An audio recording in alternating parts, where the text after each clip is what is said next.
आपको लाखों की चोट लगी है? हाँ, डेफिनेटली मुझे लाखों की चोट लगी. I mean, I always used to think कि ANI is a very generous media organization because I was using their clips. मैं उनकी clips use कर रहा था और मुझे ये था कि यार ये कितने अच्छे लोग हैं जो मुझे use करने देते हैं clips. But simple you were. yes, I was simple and I was in the impression that they're very generous and they're letting me use it. जब मुझे ये भी समझ में आ गया कि स्ट्राइक्स आ गए, एक पॉइंट ऑफ टाइम में मुझे भी लगा कि हो सकता है चैनल चला जाए. मैं रेडी हो गया था इस चीज के लिए. मैंने दूसरा चैनल भी क्रिएट कर दिया था. इनफैक्ट उस पर भी मैंने एक वीडियो डाली और वहां पर ही 60,000 सब्सक्राइबर हो गए. मतलब मैं रेडी था. I was ready to fight another war कि अगर ये यूट्यूब बंद हो गया तो मैं यूट्यूब दोबारा खड़ा करूंगा अपना. हनुमान जी को एंग्री दिखाना, मैं ये नहीं कह रहा हूँ हनुमान कभी एंग्री नहीं हुए, लेकिन उसको एक नई आर्ट में उसको एंग्री बनाकर और फिर गाड़ियों के पीछे चिपका देना, बाइकों के फ्रंट पे चिपका देना, ये हमारा धर्म नहीं है.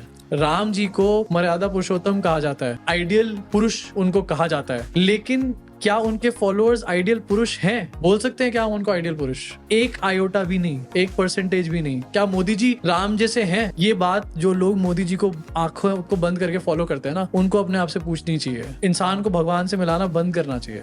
मुसलमान मौलानाओं का भी यही हाल था. आपको मैं बताऊं, ये लोग जब ये कह रहे होते थे बाकी इस्लाम जो है वो पीस का धर्म है, शांति का धर्म है, वो चीख के कह रहे होते थे. इनको कुछ ट्रेनिंग की जाती है कि जैसे ही माइक मिलेगा आपको वैसे ही आप पागलपन का दौरा पड़ना चाहिए आपके ऊपर. इस्लाम अगर पीस का धर्म है तो आपके बिहेवियर से क्यों नहीं दिखता है? बिल्कुल. ये सिर्फ मोदी जी की आदत नहीं है करेक्ट लेना, भक्तों की भी ऐसी है. मैं तो ये, मैं तो वो, मेरा तो ये, मेरा तो वो. आप जो भी हो सर, आप जैसे भी हो, हमें पता चल जाएगा. आपको बताने की जरूरत नहीं है आप कितने ग्रेट हो. अगर मैं अच्छा काम करूं, अगर मैं अपने पड़ोसियों से संबंध अच्छे रखूं, तो ये बात मुझे नहीं बोलनी पड़ेगी कि मेरे पड़ोसी संबंध मेरे अच्छे हैं. ये और लोग बोलेंगे, मैं नहीं डिसाइड करूंगा. हम आज की डेट में सेना को सलूट करते हैं, सेना की तारीफ करते हैं, हम करते हैं. सेना को अपने मुंह से करने की जरूरत नहीं है. जो चीज आदमी अपने मुंह से करने लग जाए उसका कोई बेस नहीं है. तो अगर मोदी गवर्नमेंट ये कहती है कि हमारा डंका बज रहा है, तो उनका उसमें बायस है. That's a narrative, that's a publicity stunt. Reel edit तो बहुत सारे चल जाते हैं कि तू क्या है बे. पहले अमेरिका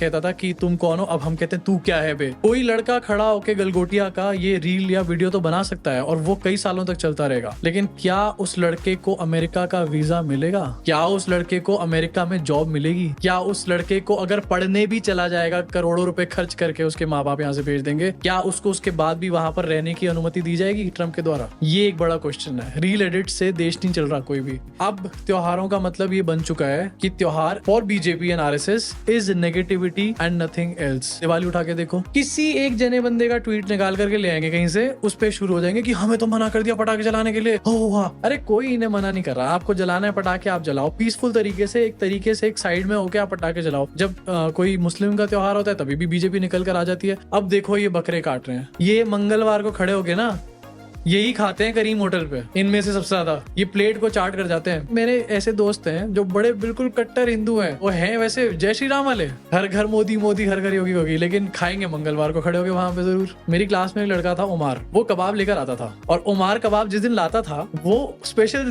डे होता था हमारे पूरे बैच के अंदर. जो आज लोग जय श्री राम के नारे मेरे दोस्त स्कूल के लगाते हैं ना, वो चाट के खाते थे वो कबाब. वो दोस्त जो आज तक अभी कहते थे कि आंटी के हाथ की बिरयानी याद आती है, वो अचानक कहने लगे तुम लोगों को 47 में ही भगा देना चाहिए था. बताइए, यकीन ही नहीं होता.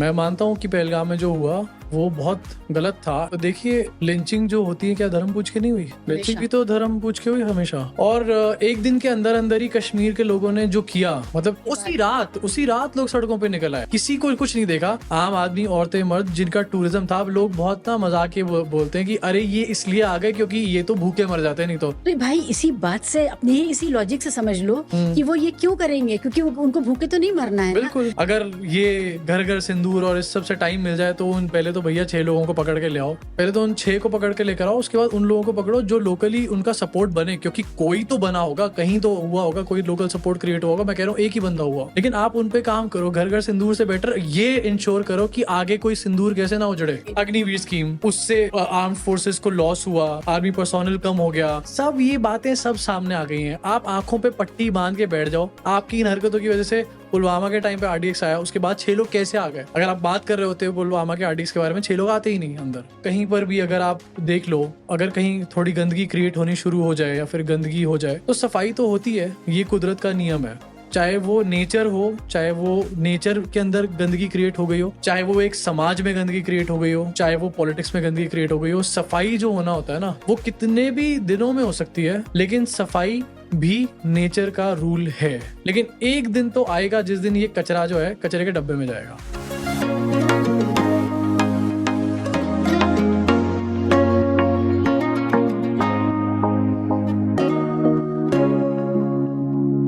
अब जब हम लोग बात करने बैठे हैं पौरुष, पूरी तरह से फुल ब्लोन एलॉन मस्क और डोनाल्ड ट्रंप का मामला चल रहा है। झगड़ा, स्क्रीनशॉट्स शेयर हो रहे हैं और बहुत सारी बातें जो नहीं आनी चाहिए थी बाहर, वो बाहर आ रही हैं।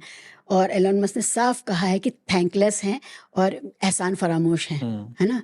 ऐसे दौर में जब हम ये मानते हैं कि ट्रंप का जो ये वाला चुनाव है उसमें जो रोगन के पॉडकास्ट का, एलॉन मस्क के एक्स प्लेटफॉर्म का बहुत बड़ा रोल है। बिल्कुल। आपको क्या लगता है पॉलिटिकल पावर किस तरह से उन प्लेटफॉर्म्स को, जो डिजिटल मीडिया के प्लेटफॉर्म्स हैं, उनको कैसे अप्रोप्रिएट कर रहा है?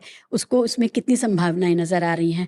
और जो अमीर मीडिया है, गोदी मीडिया जिसे हम कहते हैं, उस वहाँ से निकल करके अब वो हमने देखा कि भारत में भी 2024 के चुनावों में जो प्लेटफॉर्म्स हैं डिजिटल मीडिया के, उन पर डोरे डाले गए। बिल्कुल।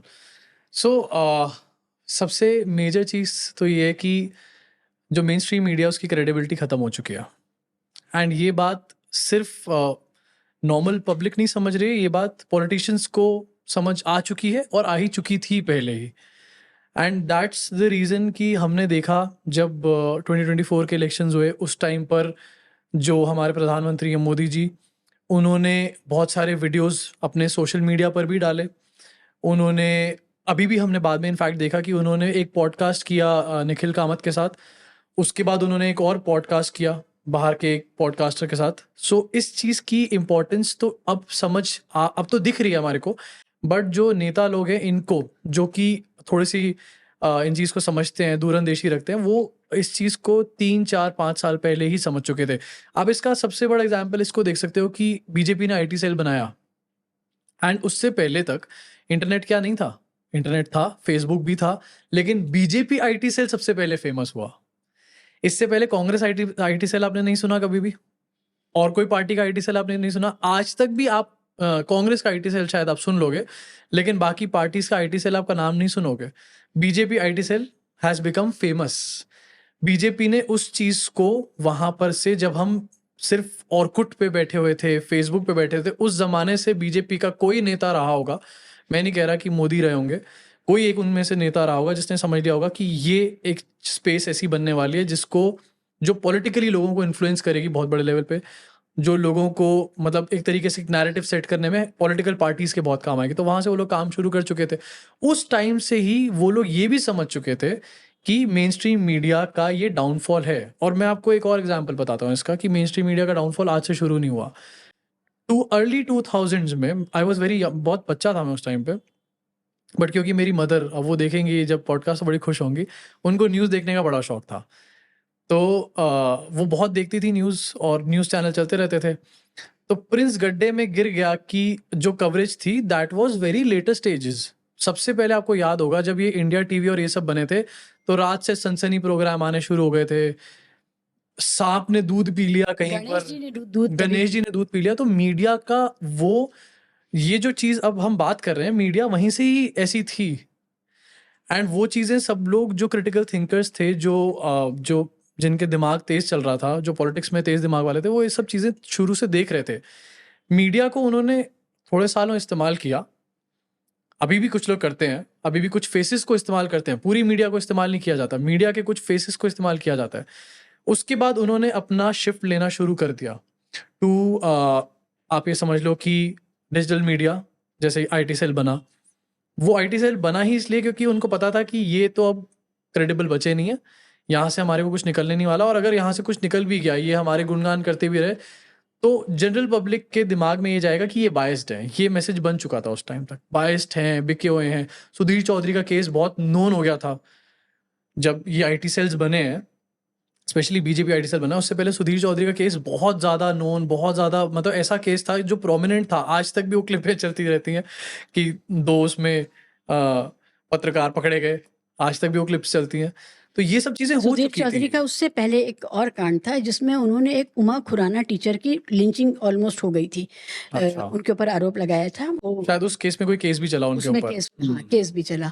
और उससे भी पहले उन्होंने एक और कांड किया था, वो अच्छा। भी वायरल हुआ था और उस पता ये चला था कि ये इस तरह की खतरनाक चीजें कर रहे हैं। तो उनका ये जो बाद वाला, क्योंकि इसमें वो तिहाड़ गए, इसलिए वो बहुत ज्यादा फेमस हुआ। तो सुधीर चौधरी के बारे में तो ये बात बहुत फेमस है कि सुधीर चौधरी ने गुजरात के पूरे दंगों के बाद मोदी जी का एक इंटरव्यू करा, एंड कोई नहीं चला रहा था उस टाइम पर मोदी के इंटरव्यू को, but Sudhir Chaudhary came back and वो इंटरव्यू बार बार चलाया उन्होंने, कई बार चलाया, इतने रिपीट मोड में चलाया कि कोई पत्रकार जो है वो इस लेवल पे जाके किसी भी नेता को एक तरीके से हेल्प या फिर उसको इतनी स्पेस नहीं देता। तो उनके बारे में वो भी चला। तो अब शुरू में क्या हुआ, उस टाइम पर मोदी जी ने इनको भी सब निचोड़ा अच्छे तरीके से, लेकिन क्योंकि दूर की देख रहे थे, वो बैठे हुए थे, दूर की देख ही रहे होंगे, सबको पता समझ आ ही रही थी ये बात, तो उन्होंने शिफ्ट लेना शुरू कर दिया। आई स्टिल रिमेम्बर 2012 में भी नहीं, 11 में एसईओ और ये सब चीज़ें ना, बड़ी सर्च टर्म्स हम अब देखते हैं और अब इसके बारे में बहुत सर्च करते हैं कि कैसे अपने आप को ऊपर लेकर आए सर्च में। उस टाइम पर सर्च टर्म्स के बारे में ज़्यादा लोग देखते नहीं थे, मैं लेकिन थोड़ा सा समझ रहा था क्योंकि मैं तभी ग्रेजुएशन करके निकला था और मेरा दिमाग इन चीज़ों में बहुत था। तो मैं ये तभी भी देखता था कि नरेंद्र मोदी की जो सर्च टर्म होती थी, वो NA लिखते ही वो एकदम से उनका नाम आने लग जाता था सबसे ऊपर। So basically what this shows is कि उनकी टीम और वो ये चीज 2011 से भी पहले से इंश्योर कर रहे थे बैठ के। आईटी सेल तो हमारे सामने 2014 में आना शुरू हुआ, 2013 में आना शुरू हुआ, लेकिन 2011, 2010 और मे बी इससे पहले वो लोग लगे पड़े थे इन सब चीज़ों पे, जिस टाइम पर और पार्टीज शायद ये काम नहीं कर रही थी। एंड व्हेन आई से आई नो सम पार्टीज जो नहीं कर रही थी ये सब काम, जो और चीज़ों में लगी हुई थी अपने, दे आर वेरी स्ट्रॉन्ग, और पार्टीज भी बहुत अपने उनका कार्डर्स थे और वो कर रही थी पॉलिटिक्स, बहुत अच्छी पॉलिटिक्स कर रही थी, लेकिन इस चीज़ में वो लैग बिहाइंड कर रही थी। हमेशा आरएसएस ने प्रोपेगेंडा की ताकत को ठीक से समझा है। प्रोपेगेंडा का मीन्स जो है वो बदलते रहे और डिजिटल बाद में आ गया और उसको भी अप्रोप्रिएट किया। तो ये एक बहुत बड़ी शख्सियत है, मतलब उनकी शख्सियत का एक पहलू है कि वो ज़्यादा दूर की देख पा रहे थे कि किस तरह से लोगों के माइंड में बैठा जा सकता है। तो जैसे वो उनका एक पेपर छपता है जो, वो इसी का पार्ट था। जी, वो शुरू से इंफॉर्मेशन सप्लाई करना, इंफॉर्मेशन, ये जो आज हम व्हाट्सएप मैसेजेस पढ़ते हैं, ये उनके जो आता था लेटर, न्यूज़ लेटर जन ऑर्गेनाइजर, पंजन ने, उससे आता था पहले ये सब चीज़ें। जी, तो ये वो चीज़ें तो बस जिसको कहते हैं ना कि मीडियम बदल गया, एंड लेकिन उनका जो थॉट प्रोसेस है वो शुरू से इस पे हाँ। एम्फेसाइज उन्होंने किया है। ऑल्सो मतलब ये भी चीज़ रही कि थ्रू आउट अभी भी अगर आप देखो तो सबसे ज़्यादा एक्टिव भी आरएसएस ही रहता है इन चीज़ों में। अगर कोई इन्फॉर्मेशन है किसी भी पार्टी की है, एक्स इस पार्टी की है, वाई इस पार्टी की है, तो जो आरएसएस की इन्फॉर्मेशन होती है वो लोगों तक, चाहे वो उनके एंटी थिंकर्स भी हों, उनके एंटी वाले भी हों, तो भी वो इन्फॉर्मेशन उन लोगों तक जल्दी पहुंचती है रादर देन प्रो वाली इन्फॉर्मेशन। तो उन्होंने आइडियोलॉजिकल जो फॉर्मुलेशंस हैं उसको कॉमन सेंस और मुहावरा और ईडियम बनाया अपने प्रचार तंत्र के जरिए, जिसका आपने भी नाम लिया, उनका अपना जो इन हाउस प्रचार तंत्र है। और वो शाखा से बाहर निकल के भी वो लोगों के तक पहुंच रहा था कि वो इस तरह का भारत का समझ इस तरह की है। बिल्कुल। अगर ये जो पॉपुलेशन जिहाद की जो बूगी है, ये कोई नई बूगी नहीं है, ये 60s में 70s में भी थी, पांजा ने ऑर्गेनाइजर कर रहा था, फिर वहां से स्पिल ओवर होकर के वो आई। ठीक है, तो ये सच बात है कि ये जर्मनी का कंट्रीब्यूशन है। जर्मनी को जब, क्योंकि बाकायदा उन्होंने हिटलर को जाकर के और नाजीज को स्टडी करा, फाशिज्म को और सबको स्टडी किया और वापस आ करके उन्होंने समझा कि जो प्रोपेगेंडा है उसकी ताकत क्या होती है। तो हिटलर ने जब आत्महत्या की उससे एक रात पहले तक वो बहुत बहादुरी वाला भाषण दे रहा था और जीत रहा था। वो ये बता रहा था कि वो जीत रहे हैं, जो रेडियो पर उसका लास्ट एड्रेस है अपनी आवाम को वो है। तो ये तो प्ले बुक कॉपी हुआ है वहां से। एग्जैक्टली, एक्सपेरिमेंट वहां से इन्होंने सब कुछ सीख के कि यहाँ पर ये चीज चल चुकी है, उसको कॉपी पेस्ट तो यहाँ पर इन्होंने फुल कॉपी पेस्ट तो किया ही है। इनफैक्ट मतलब उसको थोड़ा सा और बेटर वर्जन में बनाने का कि किस तरीके से और बेटर कर दें, बट आरएसएस का ये काम रहा है। एंड ये भी चीज़ रही है आरएसएस की कि अफवाह फैलाना। अफवाहबाज कहते थे इनको शुरू में पहले, मतलब मेरे पापा भी बताते हैं और मेरे पेरेंट्स बताते हैं इस चीज़ को कि इनको अफवाहबाज कहा जाता था शुरू में, कि बीजेपी का कोई बंदा है तो ये अफवाहबाज होगा। और ये चीज़ भी अगर आप देखो, I was in I think 3rd और 4th में भी स्टैंडर्ड, जब ये गणेश जी को दूध पिलाने वाला मैटर सामने आया था। एक बार मैं आपको दोनों याद दिलाता हूँ, एक बार गणेश जी ने दूध पिया था, एक बार जो मोची माही- की वो होती है वो भी दूध पीने लग गई थी। जो मोची का जिसपे जूता कॉबलर वो करता है, वो भी दूध पीने लग गई थी एक बार। ओह। तो वो दोनों जो चीजें हैं वो एक इन्हीं चीज़ के। और हुई थी, हाँ। माहिम दरगाह में मीठा पानी निकल के आया था। हाँ, वहाँ तो वो वो- मुसलमान वही हाँ। पागलपन कर रहे देखिए अभी भी आपने देखा होगा, अभी थोड़े दिन पहले की भी वीडियो एक बहुत इंस्टाग्राम पे बड़ी वायरल हुई, जहां पर वो शायद वृंदावन का बांके बिहारी मंदिर था, उसमें पीछे से एसी का पानी निकल रहा है और लोग उसको पी के निकल रहे हैं। एक मेरा दोस्त है, आचमन कर रहे थे। हाँ रोहित उपाध्याय, एक मेरा फ्रेंड है, वो कुंभ के टाइम पर गया और उसने एक वीडियो बनाई कि फ्लाईओवर को लोग टच कर करके निकल रहे हैं, फ्लाईओवर बाबा बन गए। तो इनकी ये चीजें जो है, ये this has been in their blood. ये अफवाह फैलाना, झूठ फैलाना, उल्टी सीधी इंफॉर्मेशन हमेशा जल्दी फैलती है, नेगेटिविटी हमेशा जल्दी फैलती है, हेट हमेशा जल्दी फैलती है, and they capitalise on it.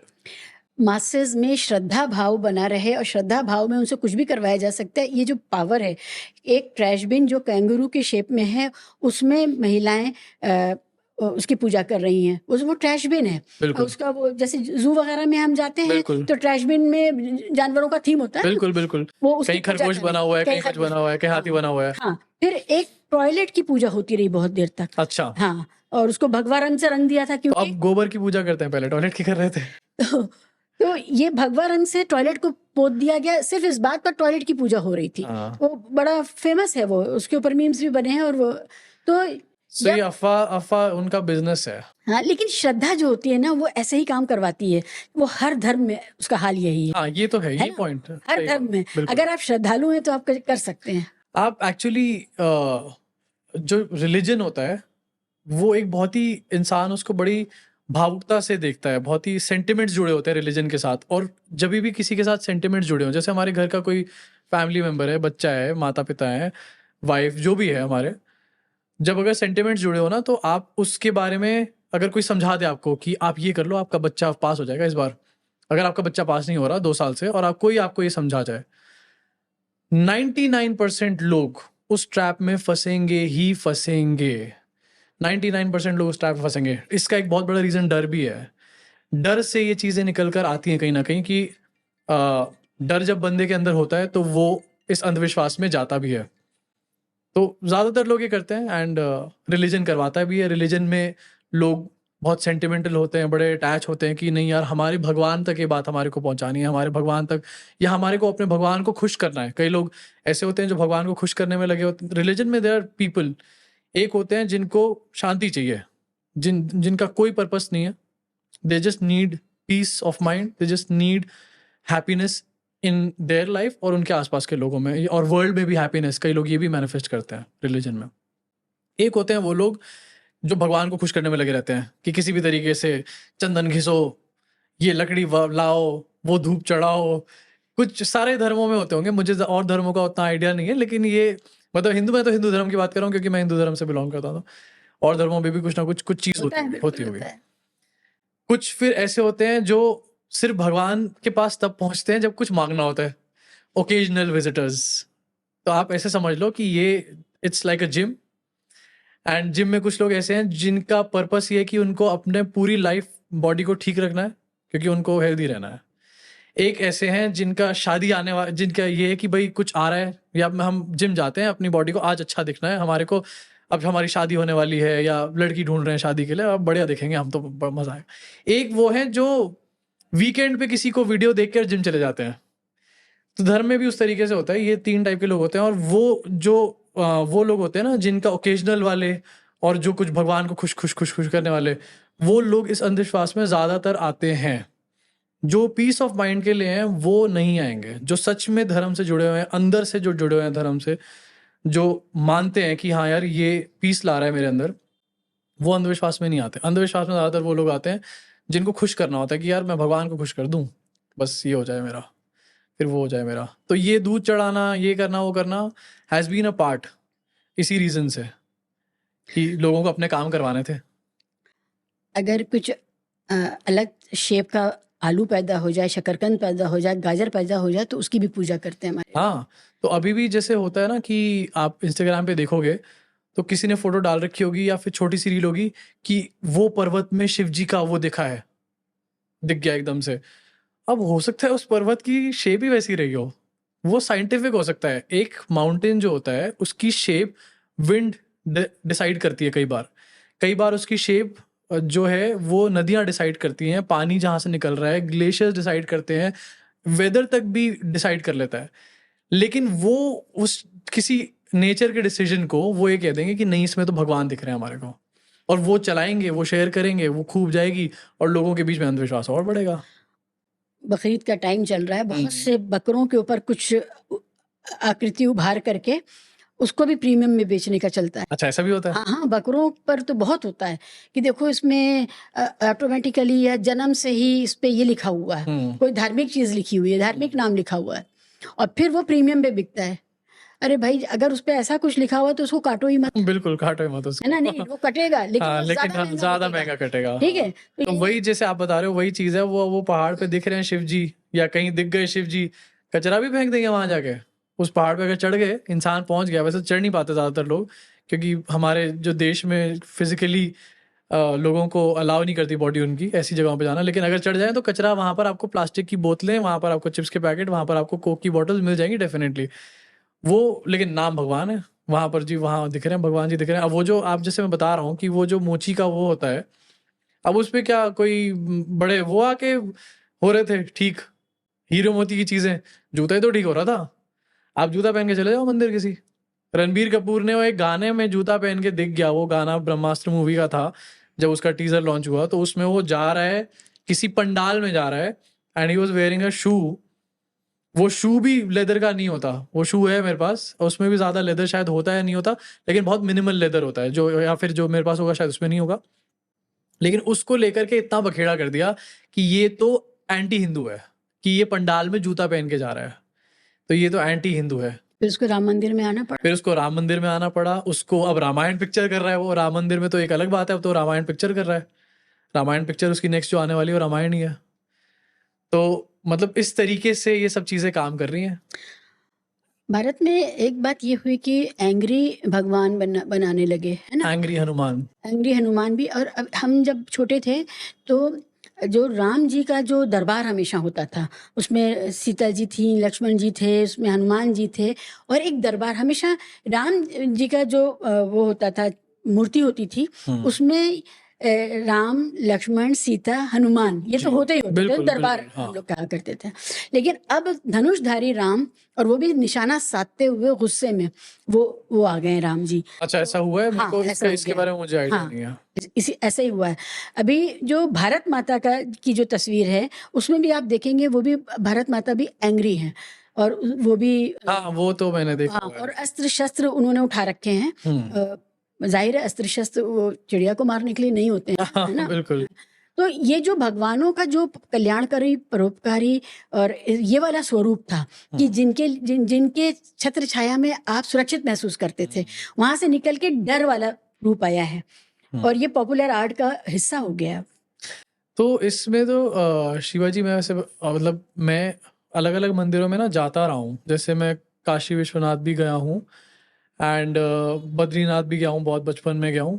Kedarnath नहीं जा पाया लेकिन और भी कुछ मंदिर हैं प्राचीन टाइप के जो ट्रेकिंग करके पहुँचने होते हैं, जहाँ पर गाड़ी भी नहीं जा पाती कई बार। तो मैं जाता हूँ मंदिर में एंड आई हैव नोटिस्ड कि जितना प्राचीन मंदिर होगा, जितने मुश्किल वहाँ पहुँचना होगा, उतना ही आपको वहाँ पर पीस प्राप्त होगा। उतना ही आपको वहाँ पर डिवाइन फ़ील होगा and I am very sure कि और धर्मों में भी यही चीज़ फ़ील होती होगी लोगों को। तो ये चीज़ जो भगवान है, जो हम बचपन से देखते आए भगवान को, हमारे घर में भी जो किताबों में, जो फ़ोटोज़ में भी थे, वो बहुत ही जैसे आपने बताया बड़ा ही सिंपल सा फ़ेस, बहुत ही कोई ऐसे नहीं कि एक्सप्रेशंस या फिर फेस के फीचर्स बड़े उभरे हुए हों, 100 में शांत। बहुत बहुत, एंड इट्स अ सिंबल, भगवान या फिर ईश्वर, अल्लाह, व्हाटएवर इट इज, वो एक सॉफ्टनेस का, एक पीस का सिंबल है। दैट इज वाई हम लोग रिलीजन से लोग जुड़ रहे हैं, दैट इज वाई, इसीलिए लोग और अट्रैक्ट हो रहे हैं उसकी तरफ। प्राइमा फेशिया वही है रीजन। उसमें ये चीज लेकर के आना, मुझे लगता है कि ये धर्म नहीं है, ये इनफैक्ट धर्म का मजाक है बहुत बड़ा। ये धर्म नहीं है। हनुमान जी को एंग्री दिखाना, मैं ये नहीं कह रहा हूँ हनुमान कभी एंग्री नहीं हुए। जब हनुमान ने लंका जलाई होगी डेफिनेटली वो एंग्री हुए होंगे। हनुमान जब किसी और, जब कभी रौद्र रूप आया होगा कोई ना कोई हनुमान जी का, लेकिन उसको एक नई आर्ट में बना देना, एक नई आर्ट में उसको एंग्री बनाकर और फिर गाड़ियों के पीछे चिपका देना, बाइकों के फ्रंट पे चिपका देना, ये हमारा धर्म नहीं है। एंग्री स्वरूप में सिर्फ या तो शिवजी हाँ था या देवी दुर्गा का था, बिल्कुल है ना। माँ बिल्कुल। दुर्गा और शिव जी का जो वो रौद्र रूप है वही हम जानते थे। बिल्कुल। बाकी सारे भगवान जो है बहुत सौम्य, शांत और कल्याणकारी, और उनके हाथ से ये तेज निकल रहा है, जो कल्याण निकल रहा है, एक नूर निकल रहा बिल्कुल। है ना, उस तरह का। वरना गुस्सा तो सारे भगवानों को किसी ना किसी पॉइंट पे आया ही होगा। कृष्ण जी को महाभारत के टाइम पे किसी टाइम पे कहीं तो क्रोधित हो ही होंगे किसी जगह पे। एक जगह पर जो हमने बचपन से देखा शिव जी का, जो आपने जिक्र किया, एंड वो था कि उनका रौद्र रूप होता था, वो तांडव करते थे। आपने कितनी मूर्तियां, कितनी फोटो देखी हैं, कितने मंदिरों में लगी हुई देखी है आपने तांडव की फोटो, तांडव की मूर्ति कितने मंदिरों में देखी है? इसलिए नहीं देखी हमने किसी मंदिर में क्योंकि वो पूछते हैं थोड़े ना। हाँ ध्यान मग्न शिव जी हैं, जिसमें बिल्कुल गंगा बह रही है और बिल्कुल गले में सांप लिपटा हुआ है, और वो शांत ध्यान मुद्रा में है, जो पुरानी तस्वीरें हैं या बिल्कुल वैसी शांत शांत वाली तस्वीरें। इनफैक्ट इसके ऊपर एक शो भी आया था शिव जी का, देवों के देव महादेव, और बहुत लंबे टाइम शो वो चला जब कलर्स नया नया आया था उस टाइम पे। उसमें शिव जी का तांडव भी दिखाया, सब कुछ दिखाया, लेकिन आपकी सीखने वाली बात है कि आप क्या सीखना चाहते हो या आप क्या टेक अवे कर रहे हो किसी चीज में से। एक मूवी के अंदर हो सकता है, एक रोमांटिक मूवी के अंदर वॉयलेंस भी दिखाई जाए, हो सकता है उसके अंदर प्यार भी दिखाया जाए, उसके हो सकता है उसके अंदर एक बॉन्ड बनाना भी दिखाया जाए। आप क्या टेक अवे है, आप वो लेके निकलोगे ज्यादातर। लेकिन लोग अच्छी चीजें ही लेकर के निकलने की कोशिश करते हैं, और भगवान तो it's like epitome of that, कि यहाँ से हमारे को अच्छाई समझ के निकलनी है। राम जी को मर्यादा पुरुषोत्तम कहा जाता है, आइडियल पुरुष उनको कहा जाता है, लेकिन क्या उनके फॉलोअर्स आइडियल पुरुष हैं? बोल सकते हैं क्या हम उनको आइडियल पुरुष? एक आयोटा भी नहीं, 1% भी नहीं। मोदी जी क्या राम जी के को 100% उनको फॉलो करते हैं? क्या मोदी जी राम जैसे हैं, राम जी जैसे? ये बात जो लोग मोदी जी को आंखों को बंद करके फॉलो करते हैं ना, उनको अपने आप से पूछनी चाहिए। इंसान को भगवान से मिलाना बंद करना चाहिए। ये सोचा था मैंने आपसे बाद में बात करूंगी इस बारे में, लेकिन बात छिड़ ही गई है तो कर लेते हैं। जैसे भारत की एक राष्ट्र के तौर पे एक नई आइडेंटिटी देने की कोशिश की जा रही है, वो हिंदुत्व आइडेंटिटी। उससे पहले भारत की एक धर्मनिरपेक्ष और गुट निरपेक्ष और सारी दुनिया को दोस्त मानने वाली, विध्वंस को नॉन प्रोलिफरेशन के लिए भारत का बड़ा काम, अगर आप फॉरेन पॉलिसी देखें तो नॉन प्रोलिफरेशन की पॉलिसी रही। तो हम जंगों का जो युद्ध है, जो ये चल रहा था, होड़ चल रही थी, अस्त्रों की शस्त्रों की होड़ चल रही थी, इन सब से अपनी तैयारी अपनी जगह, वो गुप्त बात है। लेकिन हम जो बेस्ट फुट फॉरवर्ड रखते हैं डिप्लोमेसी में, वो ये रखते थे। अभी हम लोगों ने अपनी पूरी आइडेंटिटी को, उस आइडेंटिटी को जो मैत्री पर डिपेंडेंट थी, उसकी जगह हमने एक क्या कहें, उसको शब्द देना चाहिए जो जयशंकर साहब कर रहे हैं, है ना, वो वाली कि तू क्या है बे, अब हम पूछते हैं हम हैं, ये वाला जो भाव आ गया है, ये भाव आ ही गया है। इसका आपको क्या लगता है, ये जो आइडेंटिटी में शिफ्ट आया भारत की, कि हिंदुत्व आइडेंटिटी और तू क्या है बे, ये वाला जो भाव है, इसको कैसे देखते हैं आप? इंडिया की जो आइडेंटिटी थी, जैसे मैं बता रहा हूँ कि जब मैं बड़ा हुआ पूरे टाइम, इनफैक्ट मतलब मोदी गवर्नमेंट आने के बाद भी मैं बोलूँगा, क्योंकि कोई भी चीज़ का जो इफेक्ट होता है, नेगेटिव भी और पॉजिटिव भी, वो कुछ टाइम तक कैरी ऑन होता है। जैसे अगर मोदी सरकार जब आई तो कुछ जो फॉरेन पॉलिसीज थी हमारी, जो इकोनॉमी अच्छी चल रही थी, कुछ टाइम तक उसका भोगा मोदी जी ने भी, चाहे वो कुछ कर नहीं रहे थे। फीता काटने वाली बात थी, उन्होंने फीता काटा और वो हुआ। इंडिया की इमेज बड़ी अच्छी थी, पुराना एक क्लिप चलता है बहुत ज़्यादा सोशल मीडिया पे, जहाँ पर मनमोहन सिंह जब गए अमेरिका गए अपने दौरे पर, और उनको सब लोग खड़े होके वहाँ के जो सांसद हैं या वहाँ के जो डिग्नेटरीज हैं, एग्जैक्टली मेरे को नहीं पता कि वो किस जगह की है, लेकिन जहाँ तक मुझे लग रहा है कि वो वहाँ के कांग्रेस की है, वो खड़े होके उनको सम्मानित कर रहे हैं, तालियां बजा रहे हैं, और जब तक वो वॉक कर रहे हैं हॉलवे में तब तक वो तालियां ही बज रही हैं। सो आप अगर मैं अच्छा काम करूं, अगर मैं अपने घर वालों का ध्यान रखूं, अगर मैं अपने पड़ोसियों से संबंध अच्छे रखूं, तो ये बात मुझे नहीं बोलनी पड़ेगी कि मेरे पड़ोसी संबंध मेरे अच्छे हैं, ये और लोग बोलेंगे। मैं नहीं डिसाइड करूंगा। मैं अगर डिसाइड करूंगा तो उसके अंदर एक बायस होगा, उसके अंदर मेरा अपना बायस होगा। तो अगर मोदी गवर्नमेंट ये कहती है कि हमारा डंका बज रहा है, तो उनका उसमें बायस है। That's a narrative, that's a publicity stunt, या दैट्स अ पब्लिसिटी जो कि सेट करने की, नैरेटिव की तरीके से सेट करने की कोशिश कर रहे हैं।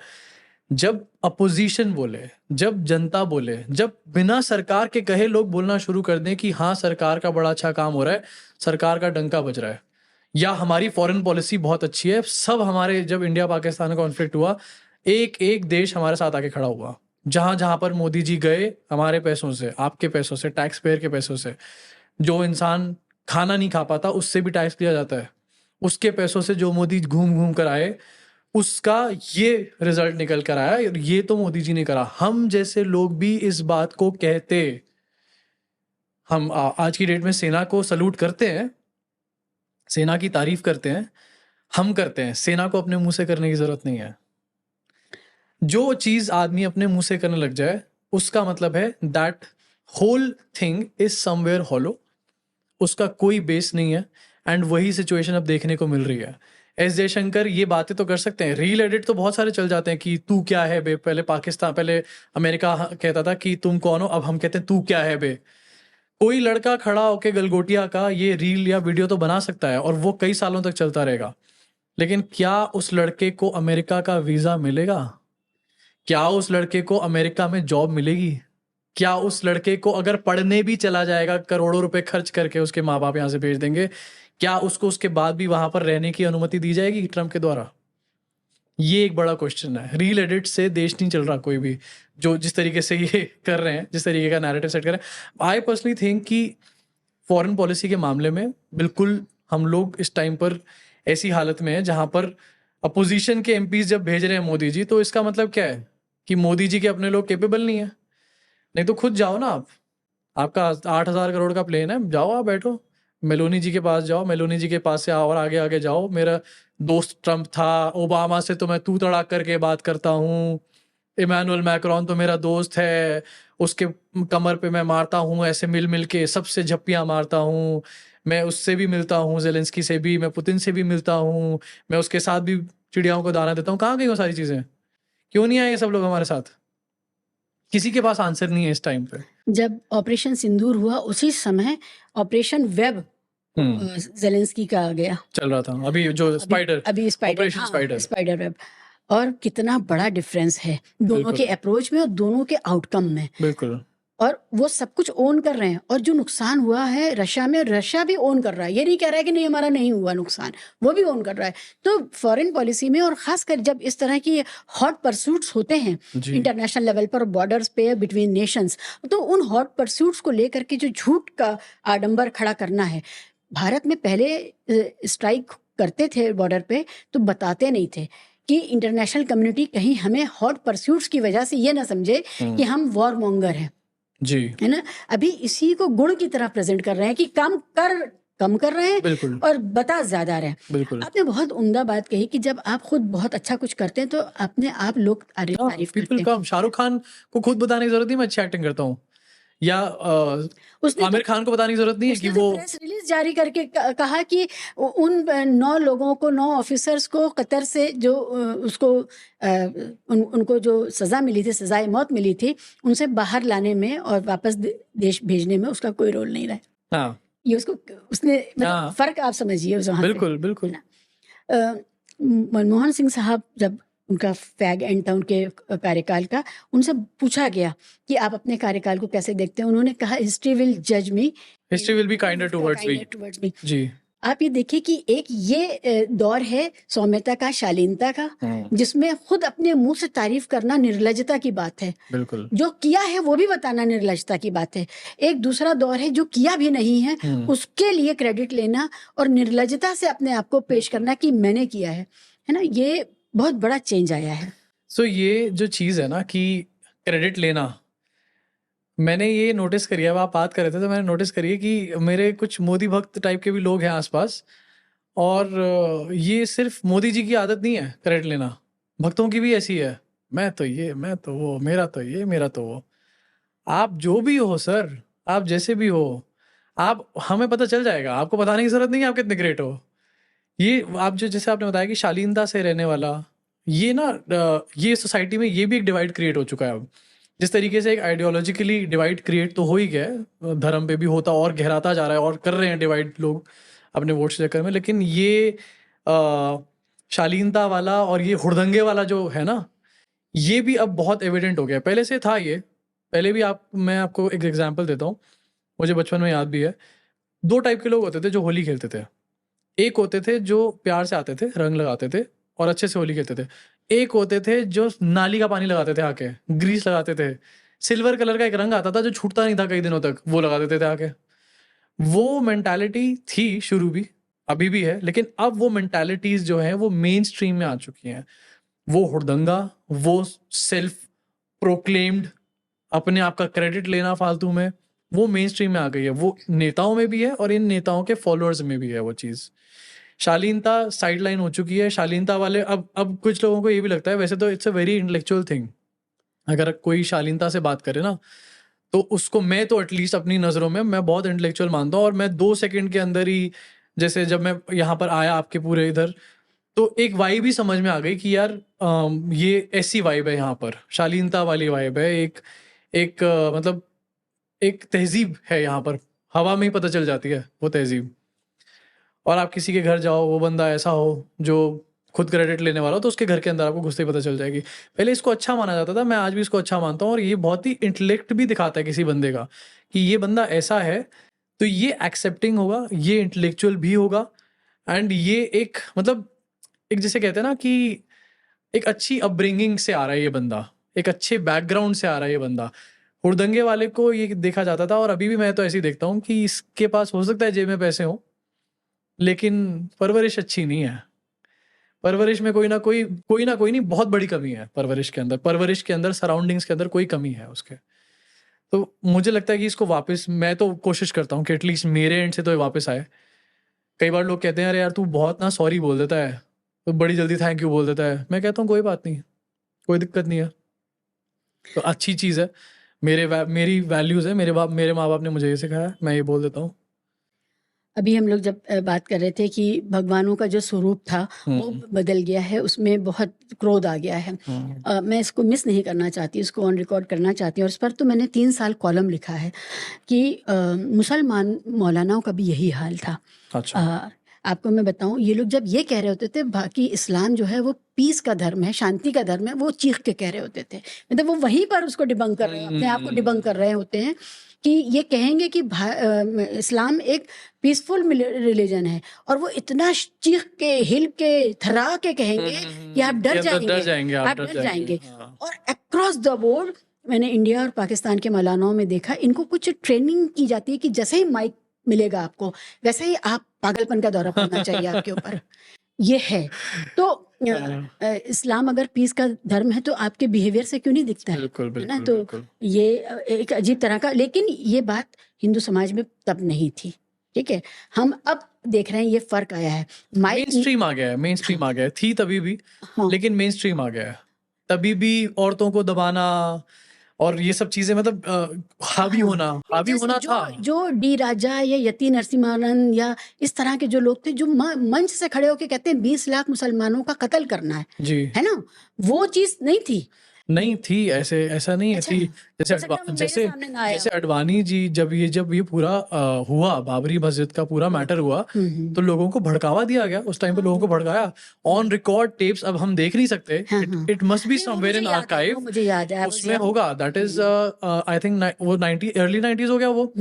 उससे पहले भी आई एम वेरी श्योर कि जिस टाइम पर सिख रॉयट्स हुए होंगे, उस टाइम पर भी आप अगर देखोगे कांग्रेस का निकाल के, तो कांग्रेस के लोगों ने भड़काया लोगों को। देयर वर कॉल्स सिक्स को सिक्स के साथ उल्टी सीधी हरकतें करने का, उनको दबाने का। देयर वर कॉल्स जो अभी इनफैक्ट परसों तरसों ही मैं वो डॉक्यूमेंट्री भी देख रहा था, आमिर खान की डॉक्यूमेंट्री है, और वो उसमें ललित माकन जो जिनको मारा, उनकी बेटी का पूरा बताया गया है, और उनके किलर का भी बताया गया है उस डॉक्यूमेंट्री में। दोनों के पॉइंट ऑफ व्यू से डॉक्यूमेंट्री बनाई गई है, and the documentary is basically about forgiveness. कि ललित माकन की बेटी ने पूरा अपना बचपन अपना तबाह होने के बाद, पूरी लाइफ अनाथ रहने के बाद भी अपने पेरेंट्स के किलर को किस तरीके से फॉरगिव किया, उस बारे में थी। But there were calls of such sorts अलग अलग धर्मों में, अलग अलग जगहों पर।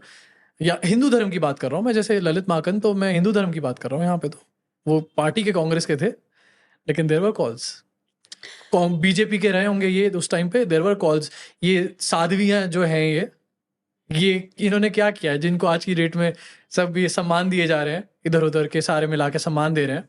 उन्होंने क्या किया, उनकी वीडियो कहीं ना कहीं एविडेंस आप निकालोगे, निकल आएंगे। वो साध्वी प्रज्ञा जो थी, उसने खुद माना ये बात कि हाँ मैं भी थी, और हमें गर्व है इस बात पे, उन्हें गर्व है इस बात पे। शिवसेना और ये हाँ, तो ये थे, और ये देवर कॉल्स आज भी हैं। आज ये है कि आज ये हमें सोशल मीडिया पे एक्सेस हो जाते हैं हमारे को, हम इट्स इजी, हमारे को फोन पे दिख जाएंगी ये वीडियोस। अब उस टाइम पे इनकी वीडियोस बनती होंगी और वो आर्काइव में चली जाती होंगी, लोगों तक पहुंचती नहीं होंगी। मे बी इनके किसी मुखपत्र में आती होंगी, नॉर्मल लोगों तक नहीं पहुंच पाती होंगी। लेकिन देयर वर पहले भी इस तरीके की हरकतें हो रही थी, अब बहुत मेन स्ट्रीम हो गई हैं, और ये बात भी फैक्ट है कि ये आगे और मेन स्ट्रीम होंगी। जितना ये टेक्नोलॉजी बढ़ेगी, जितना सोशल मीडिया, जितना इंफॉर्मेशन स्प्रेड होना बढ़ेगा, उतनी ये चीज़ें बढ़ेंगी। लोगों को क्लाउड मिलता है ना बहुत जल्दी इन चीज़ों से। आज बोल दिया कि बकरा नहीं काटना चाहिए, आज बोल दिया कि वहाँ पर नमाज नहीं होगी संभल में, मिल गया क्लाउड, उस पुलिस अधिकारी को सब लोग जान गए, उसका पर्पस सॉल्व हो गया। वो प्रयोगशाला जो है वो सफल हो गई, उसके नेता खुश हो गए, उसको बढ़िया ट्रांसफर मिलेगा, बढ़िया पोस्टिंग मिलेगी, बढ़िया प्रमोशन मिलेंगे। जैसे राम मंदिर आंदोलन से हमें बीजेपी का और हिंदुत्व का एक प्राइम मिनिस्टर मिला, संभल से भी एक प्राइम मिनिस्टर मिलेगा। बिल्कुल बिल्कुल, डेफिनेटली तैयारी मिलेगा। वही है। बिल्कुल वही वाइब्स है वहां से। आप देखो ना, पिछले 4-5 कोई भी, चाहे हिंदुओं का कोई त्योहार हो या मुसलमानों का कोई त्योहार हो, हर त्योहार पे अब त्योहारों का मतलब ये बन चुका है कि त्योहार for BJP and RSS is negativity and nothing else. Diwali उठा के देखो, कोई नहीं बोल रहा होगा पटाखे जलाने के लिए, मतलब कोई मना नहीं कर रहा होगा इन्हें पटाखे जलाने के लिए। किसी एक जने बंदे का ट्वीट निकाल करके ले आएंगे कहीं से, उस पे शुरू हो जाएंगे कि हमें तो मना कर दिया पटाखे जलाने के लिए, हो हा हु, हमारे को मना कर दिया, पूरे त्योहार को उसमें कर दिया। अरे तुम दिवाली पे ध्यान दो, लक्ष्मी गणेश की पूजा करो, भगवान की पूजा करो, भगवान को याद करो, भगवान से कुछ सीखो कि क्या हुआ, क्यों हुआ। दर्जनों लोगों को पता भी नहीं होगा कि दिवाली क्यों हो रही है, लेकिन ये जरूर पता होगा कि पटाखे नहीं फोड़ने देते वो लोग हमारे को। ये लिबरल्स जो है ना, इनको तो देखो, देख लेंगे। हो सकता है लिबरल्स अस्थमा के पेशेंट ज्यादा होते हों, हाँ हो सकता है, और क्या। और उधर लंग्स मजबूत हाँ हों। उधर लग्स मजबूत है थोड़े से, ये भी हो सकता है। अरे कोई इन्हें मना नहीं कर रहा, आपको जलाना है पटाखे आप जलाओ, पीसफुल तरीके से, एक साइड में होके आप पटाखे जलाओ। हम जिस सोसाइटी में रहते हैं वहां पर एक रूल बना हुआ है कि आप हर जगह पटाखे नहीं जला सकते। There is a golf course, और उसमें जाके आप पटाखे जलाओ, जिससे कि किसी को भी प्रॉब्लम ना हो। और या फिर गोल्फ कोर्स नहीं तो सोसाइटी के गेट के बाहर एक बहुत चौड़ा मेन रोड है, वहां जाके आप पटाखे जलाओ, जो कि दिवाली की रात को कोई यूज नहीं करता उस मेन रोड को। वहां जाओ पटाखे जलाओ, और लोग वही करते हैं। लेकिन बेकार में उसमें 2-4 निकल आते हैं कहीं से, जिनको ये लगता है कि नहीं हमारे त्योहार पे क्यों हो रहा है, ईद पे तो ऐसा नहीं बोला था इन्होंने। अब वहां पर भी जब कोई मुस्लिम का त्योहार होता है तभी भी बीजेपी निकल कर आ जाती है कि ये देखो इनका तो वो हो रहा है त्योहार पे, इनका तो देखो बकरे, अब देखो ये बकरे काट रहे हैं, अब देखो ये प्रॉब्लम हो रही है। ये मंगलवार को खड़े हो गए ना, यही खाते हैं करीम होटल पे, इनमें से सबसे ज्यादा करीम होटल पे खा रहे होते हैं ये बकरे। ये प्लेट को चाट कर जाते हैं जामा और मस्जिद बातें पर करेंगे ऐसी ऐसी। जामा आप यहाँ पर कहीं करीम होटल चले जाओ, हिंदुओं की तादाद ज्यादा होगी मुसलमानों से। और सब मतलब मेरे मेरे ऐसे दोस्त हैं जो बड़े बिल्कुल कट्टर हिंदू हैं, कट्टर से भी कट्टर हिंदू हैं, लेकिन मंगलवार को भी वो नॉनवेज खाते हैं। अब हमारे यहाँ वैसे माना जाता है कि मंगलवार हनुमान जी का दिन है, मैं तो कभी भी नहीं खाता। मैं नॉनवेज ही बहुत कम खाता हूँ, मुझे ऐसा मेरे को सूट भी नहीं करता और मैं खाता भी नहीं, फॉर सम रीजंस मेरे को नहीं ज़्यादा सूट करता मेरे बॉडी को। लेकिन वो मंगलवार वो हैं वैसे जय श्री राम वाले, हर घर मोदी मोदी हर घर योगी होगी, लेकिन खाएंगे मंगलवार को खड़े होके वहां पे जरूर। ईद पर कुर्बानी का जो अब पॉलिटिकल सवाल बना दिया गया है, बहुत से मुसलमान जो इंटरनली अपने यहाँ इस पर बात कर रहे थे कि इतना ज़्यादा क्यों, एक एक परिवार में 4-4 बकरे क्यों कट रहे हैं, ये सब बहुत सवाल इंटरनल एक रिफॉर्म का प्रोसेस था, उसको ख़त्म कर दिया है। अब हर एक को डिफेंड करना पड़ता है क्योंकि ये एक ट्रेडिशन और ये एक रिलीजियस बिल्कुल। रिचुअल है जो आप सिरे से देखिए। होता क्या है, जिसको मैं हमेशा कहती हूँ कि अंडा होता है, अंडा जब अंदर से फूटता है खुद तो उसमें से एक जीवन निकलता है, एक सकारात्मक चीज, और जब बाहर से आप फोड़ते हैं तो उसमें जीवन की संभावना खत्म कर देते हैं। तो जो रिफॉर्म का भी यही है, समाज अगर अंदर अपने अंदर हाँ। मंथन करे और उसमें से निकले कोई बात और सबके समझ में आ जाए तो वो बहुत अच्छी बात है, वो सकारात्मक बात है, उसके पीछे एक थॉट प्रोसेस है, एक रैशनैलिटी है। लेकिन जब आप थोपने लगते हैं तो वो महिलाएं, वो मुसलमान पत्रकार जो खुद कभी बुर्का नहीं पहनती, वो बुर्का का सपोर्ट करने लग हाँ जाती करने लग जाते हैं। है ना। हाँ मतलब अगर समाज के अंदर से बात हो तो उसके प्रोज एंड कॉन्स एंड गलत चीजों के बारे में भी बात हो, लेकिन फिर वो एक एंटी वेव चल जाती है सारी की सारी मिला के। तो डिस्कोर्स में इतना बड़ा घपला ये हो गया है कि बाहर से अटैक के चक्कर में इंटरनल रिफॉर्म मुस्लिम समाज के अंदर भारत के एकदम रुक गया है। हम सब लोग, जब मैं लिखने पढ़ने की दुनिया में आई तो मैं तो मौलानाओं की हरकतों पर ही सारी टिप्पणी कर रही थी, मेरे ऊपर हमला भी हुआ, सब कुछ हुआ। लेकिन अब मैं क्या बोलूं, अब मैं देख रही हूं कि अगर किसी गरीब मुसलमान के दाढ़ी है, टोपी लगाए, वो जो सब्जी बेच रहा उसकी दाढ़ी नोच रहे हैं उसको, तो अब मैं क्या ही बोलूं कि भाई लॉ एंड ऑर्डर नहीं बच रहा है। तो आप बेसिक लॉ एंड ऑर्डर तो एक नीड है, ना, चाहे आप किसी भी सोसाइटी समाज किसी भी धर्म के अंदर कोई भी प्रॉब्लम है या नहीं है। मैं भी बिल्कुल आपसे एग्री करता हूँ और इसी लाइंस पे सोचता हूँ कि किसी भी धर्म के अंदर हमारे या कोई भी धर्म हो, कोई भी नया भी बन जाए, उसके अंदर कोई फ्लॉज होंगे रहेंगे और उनके बारे में बात करके ही उस धर्म के लोग सॉल्व कर सकते हैं। आप किसी को कॉल आउट करना, हल्ला मचाना, दबाना या फिर उस चीज़ को लेकर लिंच कर देना, किसी को एक बेसिक सेफ्टी प्रोवाइड ना करना, ये चीज़ें एक्सेप्टेबल नहीं है। हम लोग इंडिया में रहते हैं, इंडिया एक कानून से चलता है, कॉन्स्टिट्यूशन से चलता है। ये कोई मतलब ऐसा तो है नहीं कि कोई बनाना रिपब्लिक में हम लोग बैठे हुए हैं कि भाई यहाँ पर तो कुछ भी हो रहा है। यहाँ हम लोग कॉन्स्टिट्यूशन चल रहा है, हमारे को ये आज़ादी सबको मिलनी चाहिए। चाहे वो शर्मिष्ठा पनोली हो, उसने बोला, जो बात उसने बोली वो बिल्कुल गलत थी, सिरे से गलत थी उसने जो बात बोली। और दूसरी तरफ चाहे वो मोहम्मद जुबैर हो, उनकी बात को सुनना या फिर शर्जील इमाम या जो भी बंदा हो, बात को सुन के आप किसी को उसके घर मारने के लिए नहीं पहुंच सकते। ये एक देश है, देश के अंदर हम रह रहे हैं, आप ये नहीं कर सकते। पार्लियामेंट के अंदर गाली गलौज हुआ, एक मुस्लिम आइडेंटिटी को लेकर के एक सांसद ने बहुत खराब बातें कही, है ना, पूरी आइडेंटिटी बिदुड़ी। को, हाँ पूरी आइडेंटिटी को। और वो सांसद कई पर्यवेक्षक बना और इंचार्ज बना, हाँ इलेक्शन में वो इलेक्शन में इंचार्ज था, इलेक्शन इंचार्ज में बना। 2024 के इलेक्शन में राजस्थान का इंचार्ज था बिदुड़ी। तो अगर आप रिवॉर्ड कर रहे हैं बैड बिहेवियर को तो अल्टीमेटली आप अपने ही समाज को खराब कर रहे हैं। तब आप बाद में ये नहीं कह पाएंगे कि मेरे भगवान के बारे में शर्मिष्ठा पनोली ऐसी बात क्यों कह रही हैं, जी है ना, बिल्कुल। क्योंकि आपने तो उसको मेन स्ट्रीम कर दिया एक बार। हाँ नहीं देखिए, लेकिन वही बात है, बात जो बोली बिदुड़ी ने वो भी बहुत ही गंदी और गलत यही तो बात थी। कह रही मतलब हूँ। क्या ऐसे लोग पार्लियामेंट में बैठे हुए हैं, मेरे को तो सोच के भी, आप जैसे वो वही पॉइंट बोल रहे थे कि शालीनता वाली बात कहाँ गई वो चीजें। मतलब अब, और ये चीज तो अब है, ये 10 साल के अंदर इतना यहाँ से हम यहाँ आ गए 10 साल के बाद। मेरे को तो ये समझ नहीं आ रहा कि अगले 30 साल में एटलीस्ट, मतलब एवरेज लाइफ अगर देखूं तो 30 साल तक मैं तो रहूंगा इस दुनिया में, आप भी शायद हो गए, सब लोग होंगे, हम अगले 30 साल में कहाँ चले जाएंगे, ये जब 10 साल का इम्पैक्ट इतना बड़ा है। वो तो मतलब फ्यूचर तो ऐसा लग रहा है कि बिल्कुल डार्क जोन में है अगर ये सब चलता रहा। आप एक बहुत छोटे प्यारे से बच्चे के पिता हैं।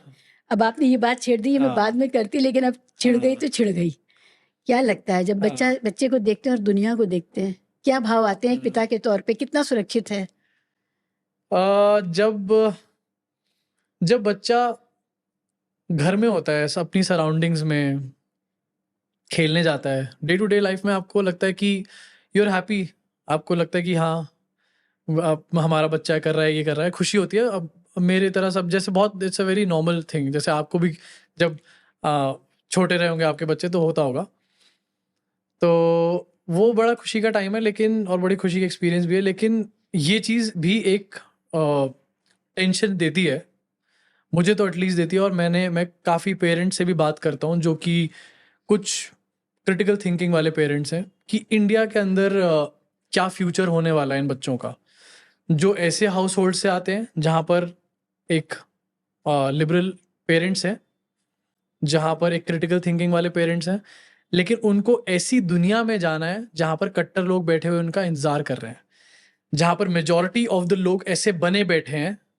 प्रोग्राम्ड ज़ॉम्बीज बने बैठे हैं, चाहे वो बड़े हो लोग चाहे छोटे लोग।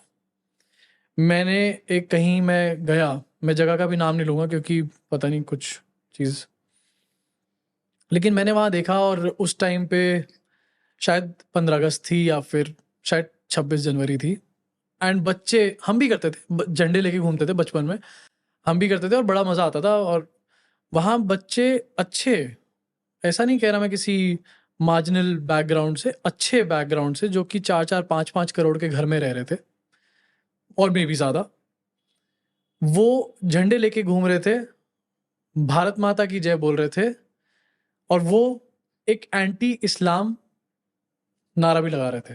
और कितने बड़े बच्चों की बात कर रहा हूँ मैं, हार्डली 7 साल 8 साल और मे बी 9 साल, नॉट मोर देन दैट।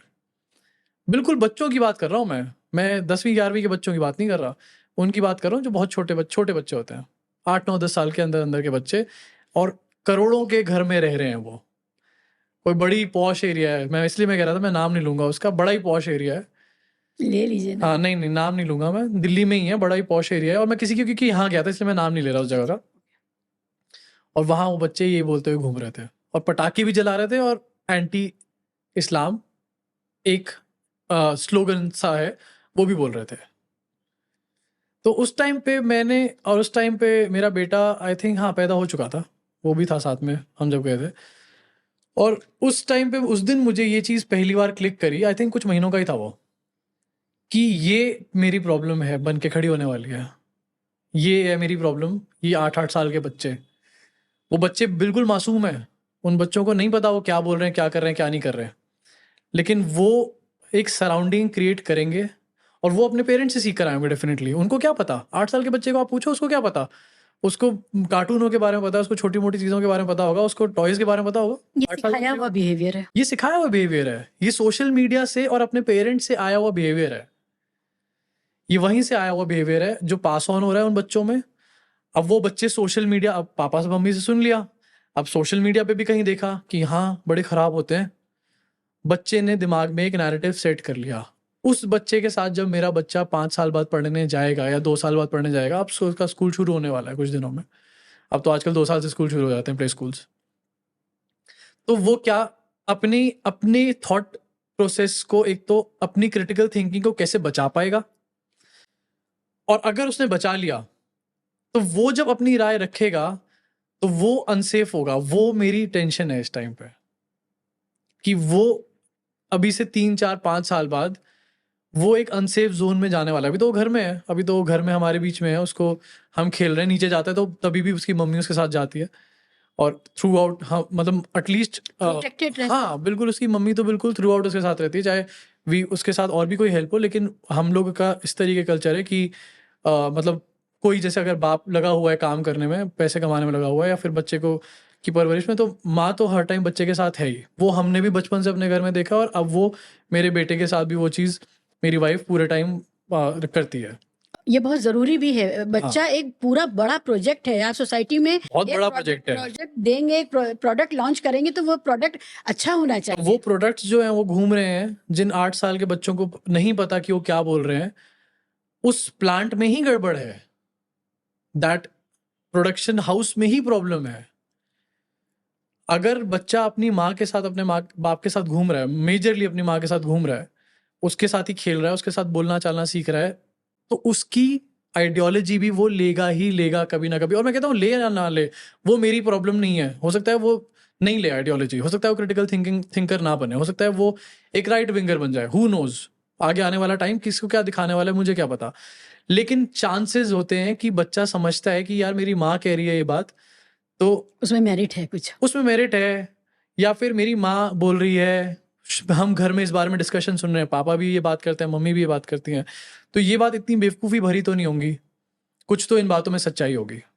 पौरुष, हम लोग जब बच्चे थे तो कभी परिवार में ये सिखाने की ज़रूरत ही नहीं पड़ी कि हम जो रिलीजियस लाइंस हैं उसमें कोई फ़र्क पड़ता है। हमेशा से दोस्त, ज़्यादातर दोस्त गैर मुस्लिम और ख़ासकर हिंदू परिवारों के ही रहे मैं, और सारे क्लासमेट्स भी वही थे, क्योंकि ज़ाहिर है पॉपुलेशन साइज़ का जो रेशो हाँ, उस हिसाब से बिल्कुल, बिल्कुल, क्लासमेट्स भी होते हैं, बिल्कुल। तो वही सारे हिंदू दोस्त ही रहे।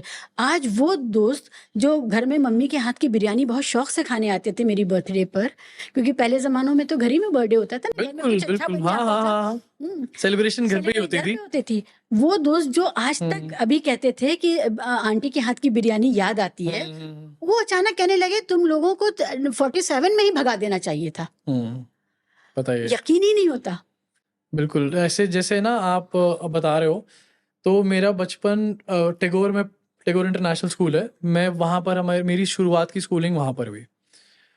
तो बंगाली कल्चर था स्कूल में बहुत, एंड आई अज्यूम नाउ कि वो लिबरल कल्चर था शायद स्कूल के अंदर पड़ा। तो हमारे स्कूल में एक बच्चा था मेरी क्लास में, केजी की बात कर रहा हूँ मैं।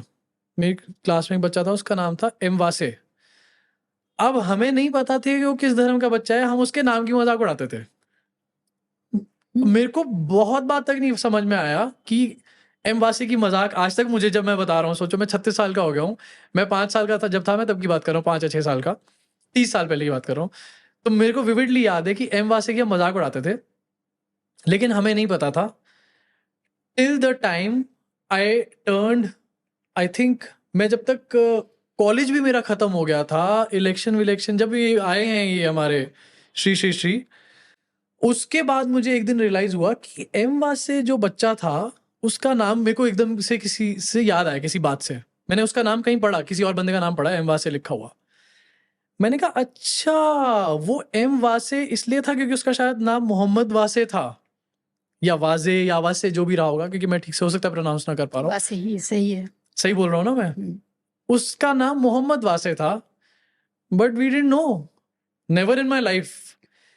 2, ये मैं बिल्कुल केजी की बात कर रहा हूँ। अब मैं बात करता हूँ 12th की।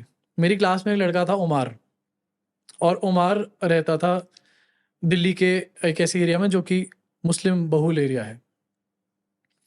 वो कबाब लेकर आता था, और मैं बोल भी रहा हूँ तो मेरे मुंह पानी आ रहा है। वो इतने बढ़िया कबाब होते थे कि जो आज लोग जय श्री राम के नारे मेरे दोस्त स्कूल के लगाते हैं ना, वो चाट चाट के खाते थे वो कबाब्स। चाट चाट के वो वेट करते थे कि उमार कबाब कब लेकर आएगा। और उमार कबाब जिस दिन लाता था, वो स्पेशल डे होता था हमारे पूरे बैच के अंदर। मतलब मैं एमिटी इंटरनेशनल बहुत बड़ा स्कूल है, तो हमारे क्लास के 8 सेक्शंस थे। 8 सेक्शंस में वो दिन स्पेशल दिन होता था जिस दिन उमार कबाब लेकर आता था, सब खाते थे। अब ये बात मैं कर रहा हूँ 2008 की। 2008 तक भी सिचुएशन ऐसी थी, 2008 नहीं 7, 2007 और 8 तक भी सिचुएशन ऐसी थी कि किसी को कोई फर्क नहीं पड़ता था। लेकिन जब से थोड़ा सा आप मान के चलो यूपीए 2 जब शुरू हुई ना, जब 26/11 हुआ जिस टाइम पे, वहां से इन लोगों ने, क्योंकि ये बात भी मैं क्यों बोल रहा हूँ, क्योंकि मेरे कुछ जो दोस्त थे वही स्कूल वाले, कब उनकी टोन बदलनी शुरू हुई, उस टाइम से उनकी टोन एकदम से बदलनी शुरू हो गई। उस टाइम से उन्होंने कट ऑफ करना शुरू कर दिया मुस्लिम फ्रेंड्स से। उस टाइम से उन्होंने और कट्टरपन एकदम अपनाने लग गए। That was the time. Hate as a political category हमेशा हर आतंकवादी घटना के बाद एक पर्टिकुलर पार्टी को ही फ़ायदा मिला है, हेट हाँ, को, दैट इज है ना? बीजेपी, सब तो ये एविडेंट बिल्कुल। हाँ, तो इसलिए बहुत लोग ये सवाल उठाते हैं, जैसे पहलगाम हुआ, पुलवामा हुआ, और उससे पहले के भी जो इंसिडेंसेस हैं जिसमें धर्म पूछ करके या धर्म को टारगेट करके, तो सब लोग यही बोलते हैं, आजकल बड़े-बड़े एक्सपर्ट्स बोलते हैं कि ये इसके पीछे जांच होगी, जब कभी तो सामने आएगा कि ये करवाने वाले कौन थे। तो देखिए, लिंचिंग जो होती है क्या धर्म पूछ के नहीं हुई? लिंचिंग हमेशा, भी तो धर्म पूछ के हुई हमेशा। हमेशा।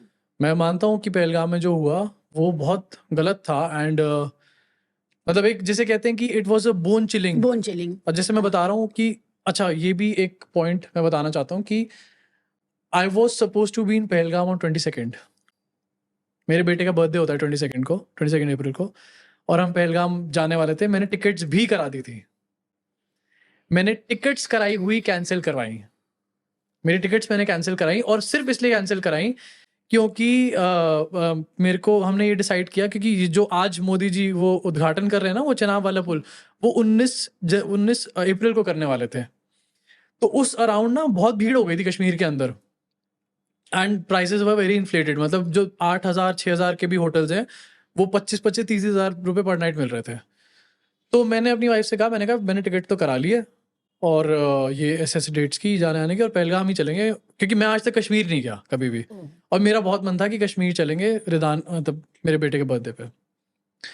तो मैंने करा ली और फिर मैंने देखा कि बहुत ज़्यादा, तो मैंने कहा कि यार, मैंने कहा रहने देते हैं, I think we should just drop this and let's go on a road trip somewhere, let's go to some nice place, but ये इसको छोड़ते हैं, इसको भी छोड़ते हैं क्योंकि वहाँ पर मोदी जी भी जा रहे हैं और वहाँ पर भीड़ होने वाली है। हमने कैंसिल कर दिया ये सारा ट्रिप, हमने इस तरीके से कर दिया। और उस टाइम पर वहाँ पर हम अपने बेटे का बर्थडे मनाकर बैठे थे सब कुछ करके, और शाम को ये घटना की न्यूज़ हमारे सामने आ गया and we got disturbed. Obviously anyone will get disturbed. एक तो सबसे पहले वो घटना ही बहुत डिस्टर्बिंग है, बहुत ज़्यादा बोन चिलिंग घटना थी जो पूरी हुई जिस तरीके से आई। और उसके बाद ये सोचना कि हम वहाँ होने वाले थे, हम तो वहाँ जाने वाले थे, हम यहाँ बैठे हुए, हम वहाँ होने वाले थे, तो हम तो बड़े डिस्टर्ब हो गए। तो मेरे को बड़ी इम्पैक्ट करी मैंने जब अगले दिन उसकी वीडियो बनाई, मैं वहीं था जहाँ पर हम लोग गए थे, कहीं और उसी जगह में था। मैंने बड़ी मुश्किल से वीडियो बनाई क्योंकि मेरे जहन से रात भर मुझे सपने में भी वही चलता रहा कि हम वहाँ जाने वाले थे और हम वहाँ पर होते। हमें बहुत डिस्टर्ब कर गई वो बात एकदम। तो वो हुआ वहाँ पर, और जो भी हुआ बहुत ही दुखद था और कई सालों तक इसको याद रखा जाएगा, कोई भूलेगा नहीं हम में से। परेश, ये जो स्पाइन चिलिंग है, सब कुछ है, ये तो एक चीज़ है ही। मैं आपको बता नहीं सकती, as a person carrying Muslim identity, इतना गिल्ट, इतना शर्मिंदगी और बिल्कुल। ये इतनी हेल्पलेसनेस का एहसास, मुसलमान आपस में एक दूसरे को मैसेज करके, फ़ोन करके कि यार ये क्या हो क्या गया, हो गया। क्या हो गया, इससे कैसे उबरेंगे, बिल्कुल। कितना घिनौना है ये। मतलब मुसलमानों को मार देते, इससे अच्छा हिंदुओं को। जिन्होंने मारा उनका हाँ, पर्पस ही ये हाँ। था कि ये पूरा मैसेज पूरे देश में फैले। एंड सूनर और लेटर सबने ये बात बोली। अंजना ओम कश्यप के एक शो है जिसमें ब्लैक एंड व्हाइट जब उन्होंने शुरू करा, उन्होंने बोला कि ये उनका पर्पस था और उन्होंने ये किया और ये हमारे को नहीं होने देना है। एकनाथ शिंदे ने ये बात बोली। सोचो, यस, ये वो लोग हैं जो कट्टर हैं, जो बिल्कुल मोदी जी की सरकार में हैं, जो बिल्कुल इनके साथ खड़े हैं और इनका हर चीज में साथ देते हैं, समर्थन करते हैं। एकनाथ शिंदे ने बात बोली, अंजना ओम कश्यप ने बात बोली। सोचो इससे बड़ी और क्या बात हो सकती है। ये हिंदुओं में भी लोग समझ रहे थे कि इसका मोडस ऑपरेंडी क्या था, एंड मुसलमानों में तो लोगों को समझ आ ही गई थी तुरंत एकदम से। दो तरह से, एक तो ये कि इतनी बड़ा आइडेंटिटी के नाम पर ये हुआ, मुसलमान की आइडेंटिटी के, कि हम गिल्ट से भर गए। दूसरा डर भी कि अब ये अब ये क्या रिएक्शन आएगा। देखिए, लिंचिंग्स तो हो ही रही थी मुसलमानों की, बिल्कुल। मुसलमानों की आइडेंटिटी। भाई, जिस ऑफिसर ने रेलवे के अंदर 3 मुसलमानों को शूट किया नाम पूछ के, वो ये कर ही रहा था। वो भी जयपुर जैसी जगह पर। जयपुर जैसी जगह पे, तो मुसलमानों के साथ तो ये हो ही रहा था। अब जब ये हुआ तो हम हिल के रह गए कि ये क्या हो गया है, किस तरह का। डेफिनेटली नहीं, वो तो बड़ा बोन चिलिंग था। और पहले भी धर्म पूछ के हुई है, लेकिन ये एक ऐसी घटना हुई जो कई सालों तक याद रखी जाएगी, कई सालों तक इसके बारे में बात करी जाएगी। और बहुत ही टाइम लगेगा सोसाइटी को, अगर किसी नेता ने चाहा, दैट टू, अगर किसी नेता ने चाहा, तभी भी बड़ा टाइम लगेगा सोसाइटी को इसका डैमेज को रिकवर करने में। बिल्कुल, क्योंकि इसने सोसाइटी को डैमेज तो दिया ही दिया है। ये जो पहलगाम में हुआ उससे डैमेज तो हुई है सोसाइटी। धर्म पूछ की घटनाएं जो हो रही थी, पहले हो रही थी, बुरी गलत हो रही थी, लेकिन एक बड़े लेवल पर एक साथ इतनी बड़ी घटना करना जिसमें आतंकवादी हैं शामिल, वो एक चीज से हमारे को इसमें बनने में। एक बात बहुत हौसला अफजा है कि कश्मीर के लोगों ने जैसे रिएक्ट किया, उसके बाद जिस तरह से, बिल्कुल और इस देश के हिंदू टूरिस्ट ने जिस तरह कहा कि हम जाएंगे, हम गिव अप नहीं करेंगे, हम कामयाब नहीं होने देंगे उन लोगों को। जो मैंने सबसे पहले दिन जब ये घटना हुई, नेक्स्ट डे मैंने वीडियो बनाई, उसमें मैं बहुत ज़्यादा तो मैं नहीं कुछ बना पाया, लेकिन जो उससे अगले दिन मैंने वीडियो बनाई, वो मेरी वीडियो यही थी कि कश्मीर को सलाम या कश्मीरियत को सलाम, ऐसे कुछ टाइटल था वीडियो का। और एक दिन के अंदर अंदर ही कश्मीर के लोगों ने जो किया, मतलब एक दिन नहीं, लगातार विदिन उसके उसी रात लोग सड़कों पे निकल आए। उसी रात कश्मीर के अंदर जितनी भी पॉलिटिकल सिनेरियो थे, जितनी भी पॉलिटिकल बैकग्राउंड थे, लोगों ने किसी को कुछ नहीं देखा और लोग मोमबत्तियां लेकर सड़क पे आम उतरे। आदमी, औरतें, मर्द, आम आदमी, औरतें, मर्द, जिनका टूरिज्म था। अब लोग बहुत ना मजाक बोलते हैं कि अरे ये इसलिए आ गए क्योंकि ये तो भूखे मर जाते, नहीं तो एवरीवन कैन चूज समथिंग और नॉट टू डू इट। कोई आप ये समझो कि जयपुर में कहीं ये कोई घटना हो गई, तो क्या जयपुर को के लोगों के मन में नहीं आएगा?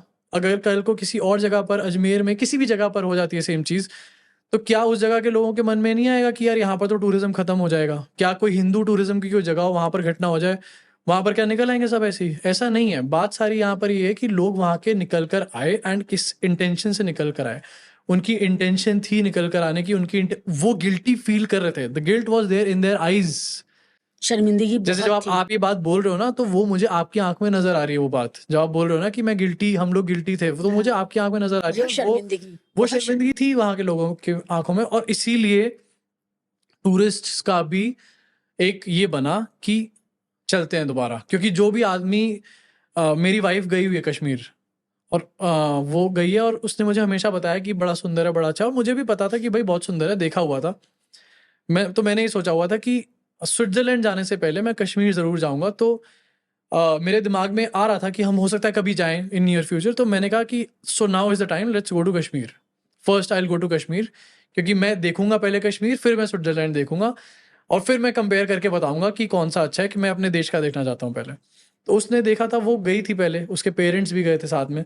तो वो बताती थी मुझे हमेशा कि वहाँ के लोग बड़े अच्छे हैं, बड़े बड़े मीठी तरीके से बात करते हैं, और बेचते, अपनी चीज़ बेचेंगे भी, लेकिन तुम्हें ऑफेंड नहीं कर देंगे किसी बात पे। तो तुम उसमें भी जाओगे, जब डल लेक में भी जाओगे, और शिकारा हाँ, में। शिकारे में भी जाओगे, तो वो इतने प्यार से बेचेंगे कि तुम्हें उस चीज़ की ज़रूरत नहीं होगी, तो भी तुम उससे खरीद लोगे। तो उसको ना केरला और कश्मीर दोनों पसंद है। तो मैं उससे पूछता हूँ कि कौन सा ज़्यादा ऊपर?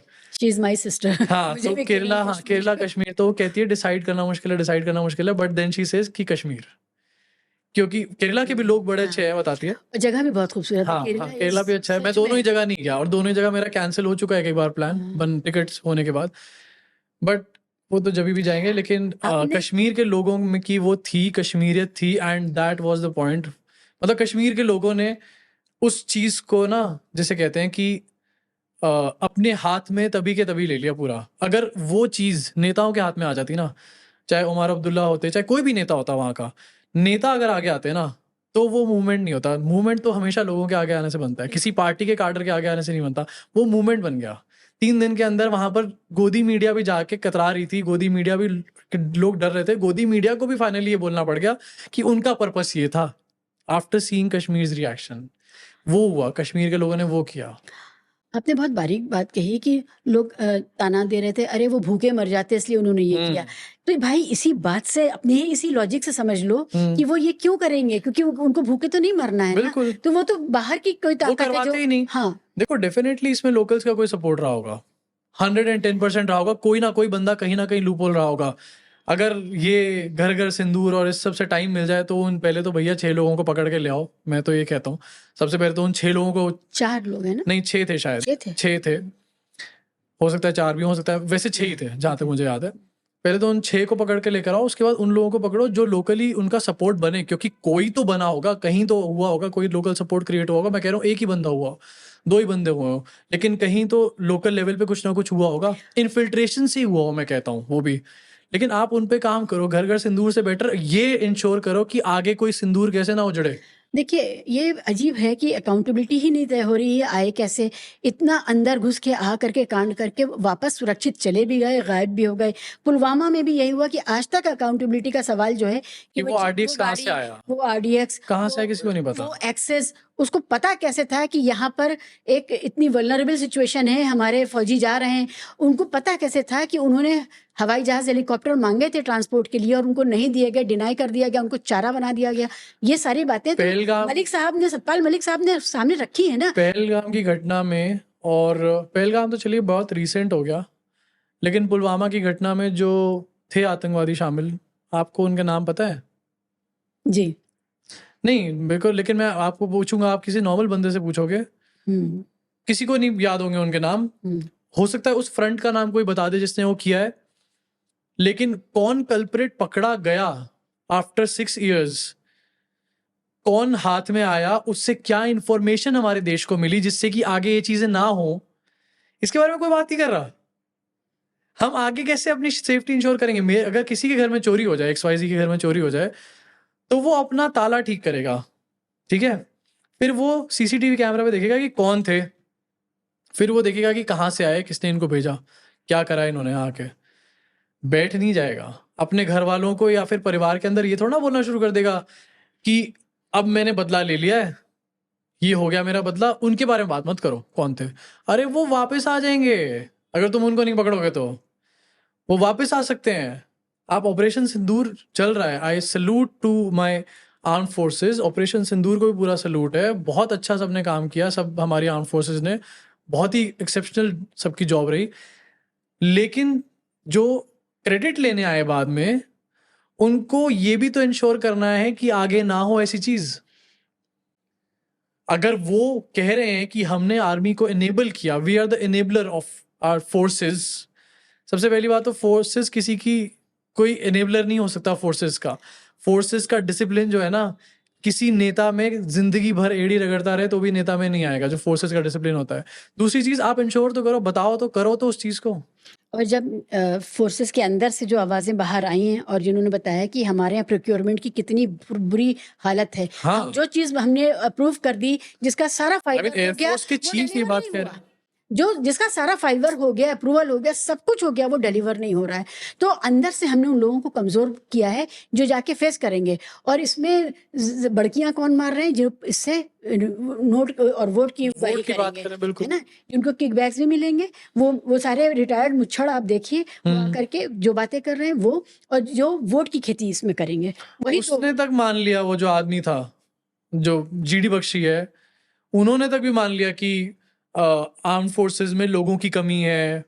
ये जो ये लेकर आए थे स्कीम, कौन सी थी वो इनकी, अग्निवीर। अग्निवीर स्कीम, उससे आर्म फोर्सेस को लॉस हुआ, आर्मी पर्सोनल कम हो गया।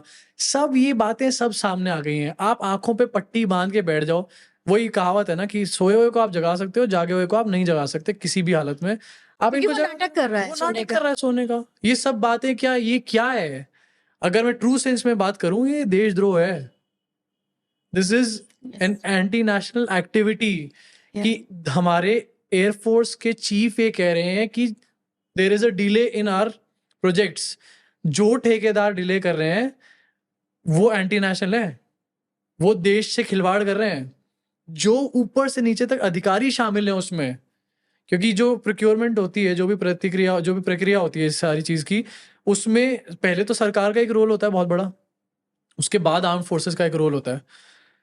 तो वो एक करप्शन है जो आपके पूरे ऊपर से नीचे तक हो रही है, जिसका चैनल सामने आ रहा है, वो एंटी नेशनल है। कन्हैया कुमार एंटी नेशनल नहीं है।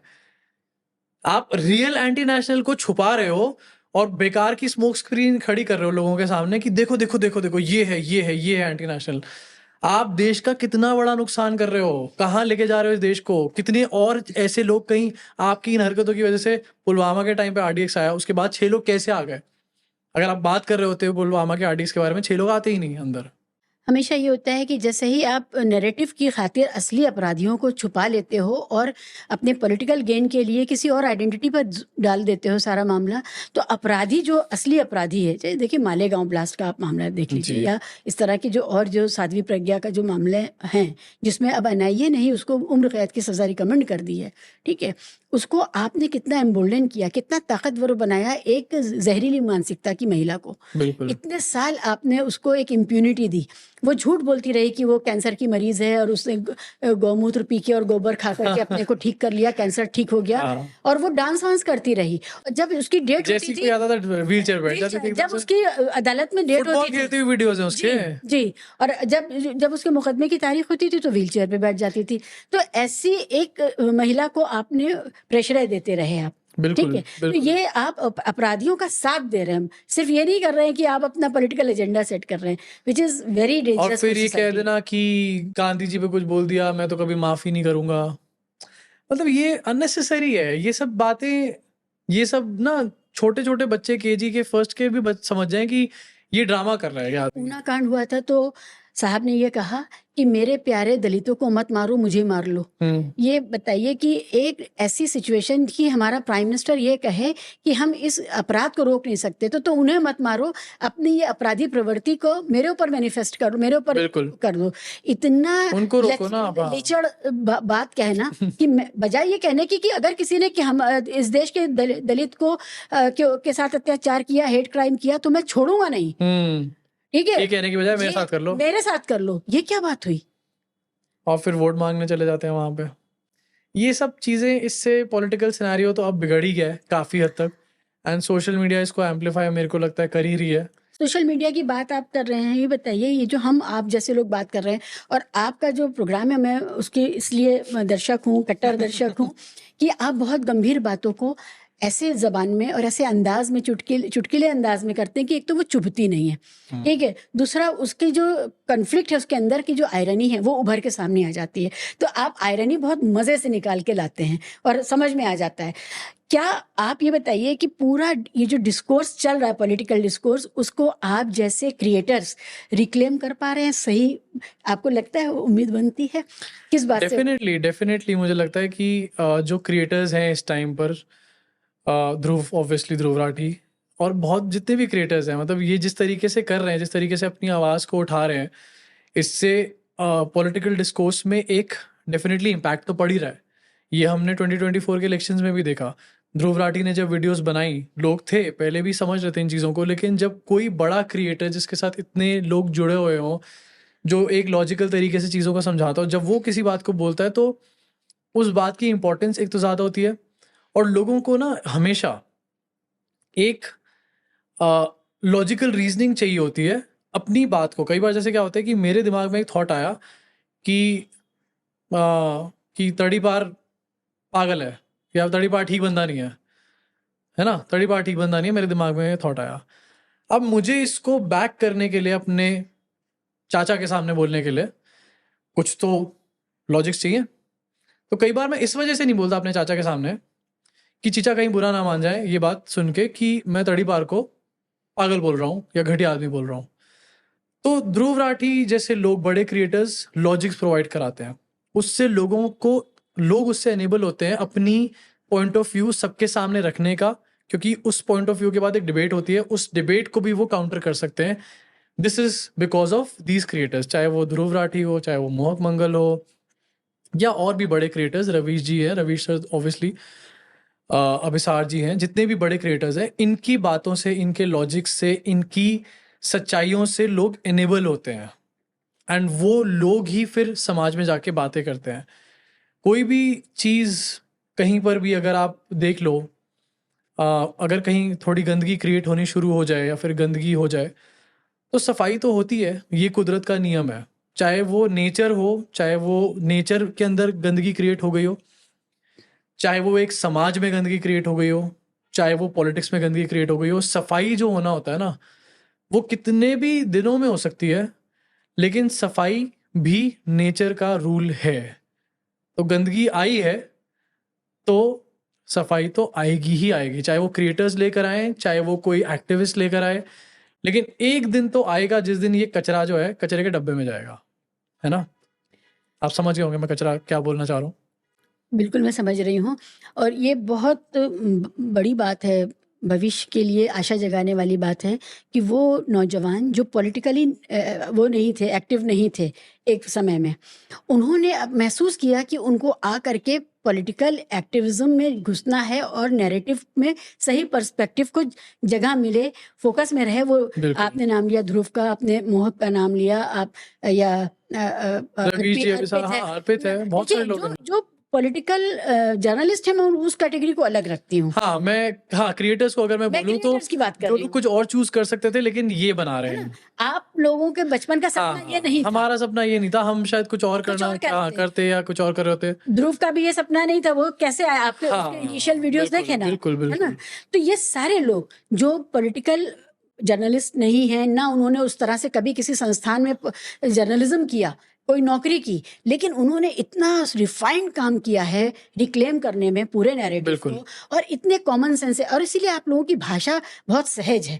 आप जार्गन्स का, टेक्निकल टर्म्स का, जो इंडस्ट्री के टेक्निकल टर्म्स हैं, आप उसका इस्तेमाल नहीं करते हैं। हाँ, आप वो ज़बान बोलते हैं जो सबके दिमाग में भी जाती है और दिल में भी जाती है। मुझे एक बार जब मैंने वीडियोस बनानी शुरू करी तो मुझे ना एक बार किसी ने कॉल किया कि यार एंकरिंग करो हमारे चैनल में आके। कोई मेन स्ट्रीम चैनल था। तो मैंने कहा मेरे पास तो कोई वो नहीं है। तो उन्होंने कहा नहीं आप अच्छा बोलते हो, बोलते हो। हाँ ठीक है। कहते लेकिन आप इस तरीके के वर्ड्स मत यूज़ करना हमारे यहाँ आके। तो मैंने कहा इस तरीके में, तो कहते यार आप ना you go very far away in these things and मत करो ये वो। तो मैंने कहा ये मेरी बोली है, मैं ऐसे ही बात करता हूँ, मैं ऐसे ही बोलता हूँ। हाँ, कुछ चीज़ें मैं थोड़ी सी एग्जैजरेट करके बोलता हूँ वीडियो के अंदर, लेकिन वो सिर्फ इसलिए क्योंकि लोगों का इंटरेस्ट में जगाना चाहता हूँ। और वो वही adopted उसका है ना? वही उसका सोल पर्पस है कि भाई मैं लोगों का को यहाँ पर बनाए रखना चाहता हूँ। एक उनको इस तरीके से समझाना चाहता हूँ बात, जिस तरीके से वो अपने घर में शायद बात करते हो। क्योंकि देखिए देखिए 2 लहजे होते हैं। एक होता है कि मैं अपने घर में इस तरीके से बात कर रहा हूँ। इस पॉडकास्ट में भी मैं उस तरीके से बात नहीं करूँगा। आपसे मिलूँगा तो भी नहीं करूँगा। शालीनता से करूँगा, लेकिन उस तरीके से नहीं करूँगा जिस तरीके से अपनी मम्मी से बात करूँगा या अपने बेटे से बात करूँगा या अपनी वाइफ से बात करूँगा। तो मैं ये चाहता था कि जिस तरीके से घर में बात होती है बिल्कुल, और मेजॉरिटी लोगों के घर में बात होती है, चाहे कोई जितना भी क्लासी बंदा क्यों ना हो, घर में सबके असली रंग जो है ना वो निकल आते हैं एकदम से। जब आप अपनी मौसी के बच्चों के साथ, जब आप अपने मामा के बच्चों के साथ, जब आप अपनी ऑफ बुआ गार्ड। ऑफ गार्ड जब आप होते हो ना, या कई बार जैसे मेरे मेरे 2 ही दोस्त हैं, तो कभी मेरे दोस्तों के साथ जब मैं बैठता हूँ, तो वो जो भाषा होती है ना, वो एक ऑफ गार्ड भाषा होती है। उससे और शालीनता के बीच में मुझे कुछ ढूँढना था। मैंने ये सोचा कि मैंने कहा वो तो नहीं यूज़ कर सकता। वो यूज़ करूँगा तो बैन हो जाऊँगा, लाइफ टाइम के लिए कैंसल हो जाऊँगा हमेशा के लिए। लेकिन उससे और कुछ ऐसी भाषा जो मम्मी-पापा के सामने यूज़ होती है, उसके बीच में मुझे कुछ चाहिए था। एंड वो चीज़ मैंने थोड़ी-सी ढूँढने की कोशिश करी। जब मैंने यूट्यूब शुरू भी किया था तो मैं नहीं ढूँढ पा रहा था इसको। It took me a little time. मतलब इनिशियली ना मैं थोड़े न्यूज़ फॉर्म में ही बात कर रहा था। फिर कोविड जब आया, और कोविड चला भी गया इनफैक्ट, मुझे कोविड हुआ बिल्कुल लास्ट में जाके 2022 के स्टार्टिंग में। उसके बाद मैं थोड़े दिन ऑफ रहा फ्रॉम चैनल, एंड फिर मैं जब वापस आया तो पता नहीं मेरे अंदर कौन सा स्विच ऑन हो गया, और मुझे लगा कि यार ये तो मतलब एक दिन ना मैंने 1-2 वीडियोस अपनी खुद की देखी बैठ के, तो मुझे लगा, मैंने कहा ये तो बहुत बोरिंग है, कुछ करता हूँ। तो मैंने ये थोड़ा करके निकालना शुरू किया कि यार ये नहीं, कुछ ऐसा करते हैं जो सुनने में लोगों को ये लगे कि यार ये तो मतलब बात तो वही है, लेकिन तरीका थोड़ा डिफरेंट है। Then I started this. 2 सवाल हैं। एक तो कि आपकी ज़बान बहुत साफ़ है। आप जो भी लफ्ज़ इस्तेमाल करते हैं, उर्दू का हो या हिंदी का हो, बहुत शुद्ध व्याकरण है भी है और उच्चारण भी है। मेरी मम्मी देखेंगी तो खुश हो जाएंगी, उनको तो ये लगता है कि मैं ठीक से कई बार बोलता नहीं हूँ। नहीं, आप जैसे आपने ज़मी-दोज़ लफ्ज़ का इस्तेमाल किया है, तो जमी-दोज नहीं कहा आपने, हाँ हाँ हाँ, नहीं ज़मी-दोज़ जमी कहा, दोस्त है। है ना? हाँ, और मैं लगातार महसूस करती हूँ कि जो उर्दू के अल्फ़ाज़ हैं आपके, उसका उच्चारण और एकदम आपने कल सही वाली वीडियो देखी है? आई डू माई वर्क, हाँ माई होमवर्क। तो मैं ये कह रही हूँ कि, और मैं पहले से नोटिस कर रही हूँ कि ज़बान के जी। लिहाज से आपका बचपन कहाँ बीता? मेरा बचपन दिल्ली में ही बीता।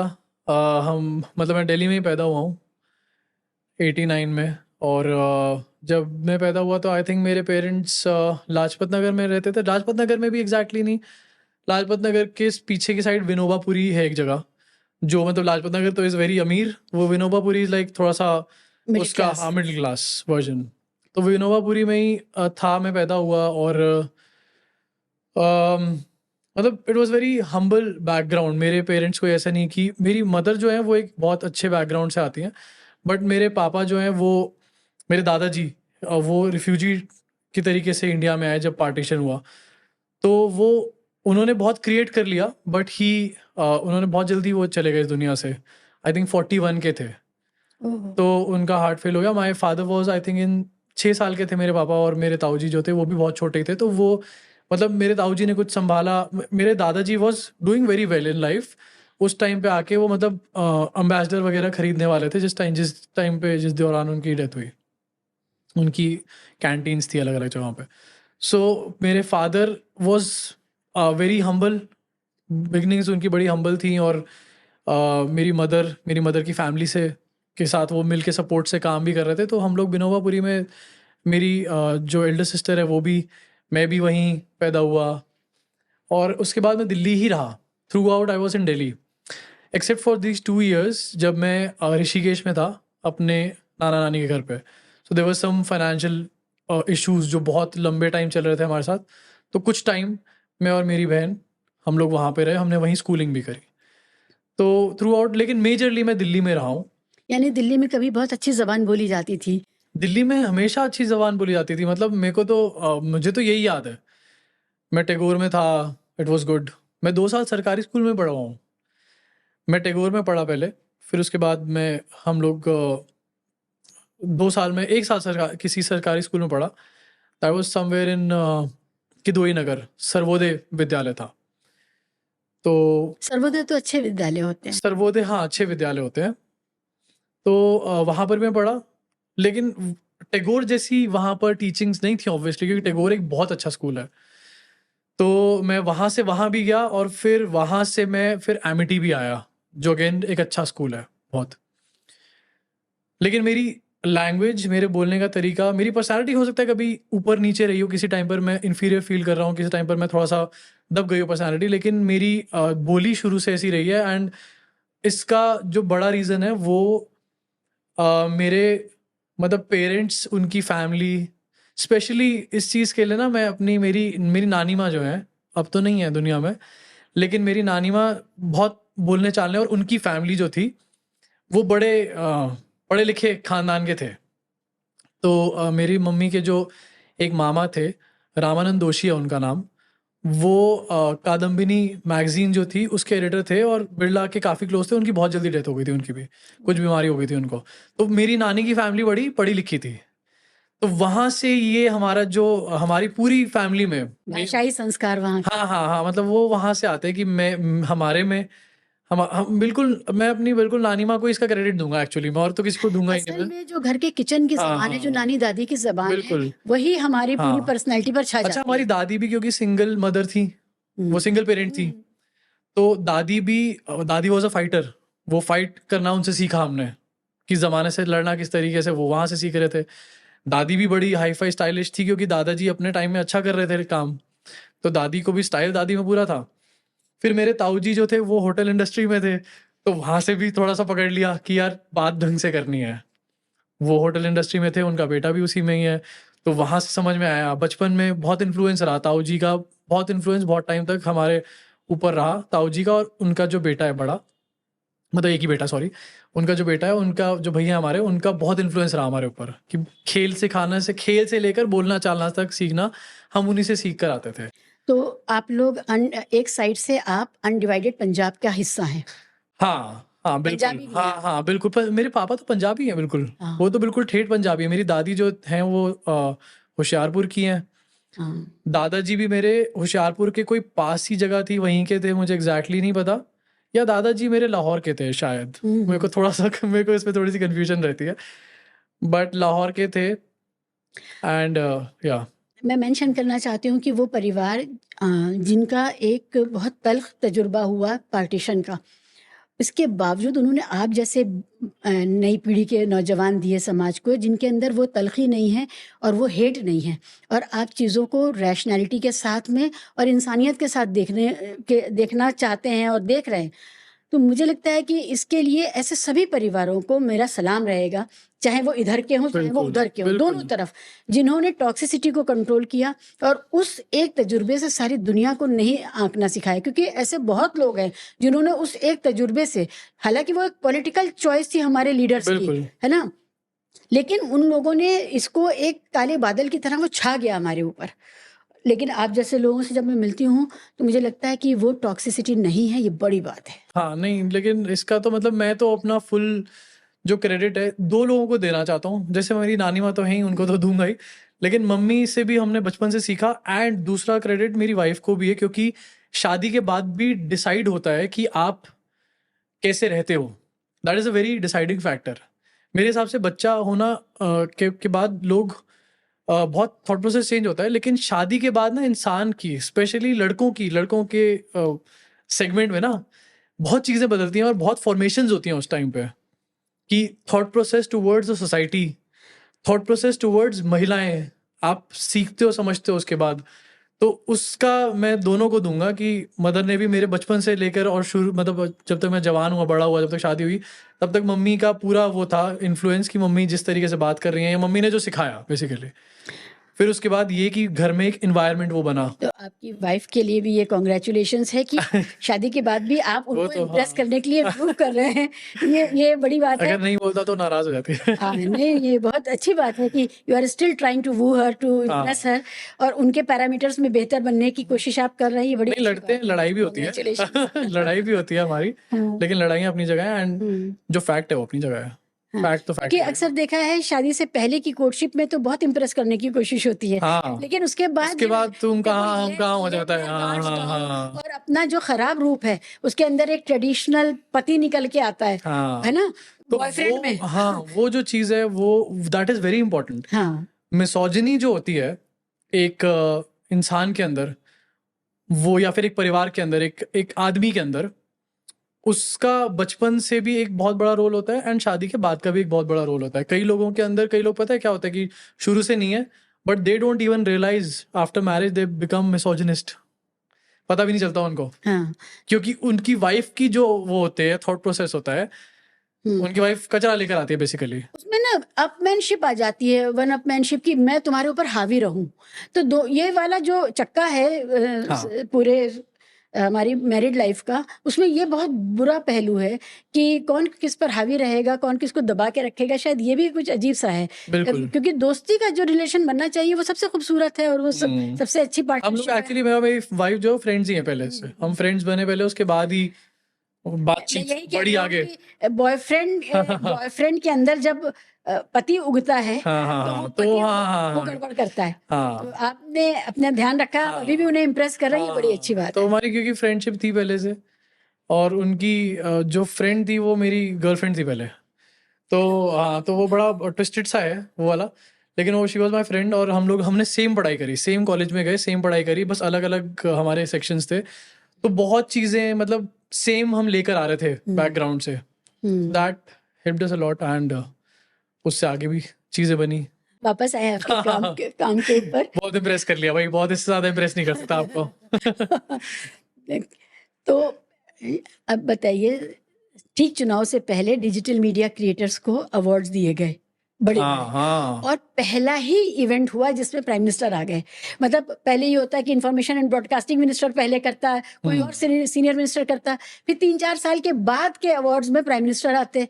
ऐसा नहीं हुआ, पहले ही इवेंट में प्राइम मिनिस्टर आ गए, और जिनको उन्होंने इंटरव्यू दिया था उन्हीं को वो अवार्ड दे रहे थे। हाँ। ये बेशर्मी हम सोच नहीं सकते थे इससे पहले कि ये मुमकिन है कि एक हाथ दे एक हाथ ले। अभी ट्रांजैक्शनल, प्योरली ट्रांजैक्शनल।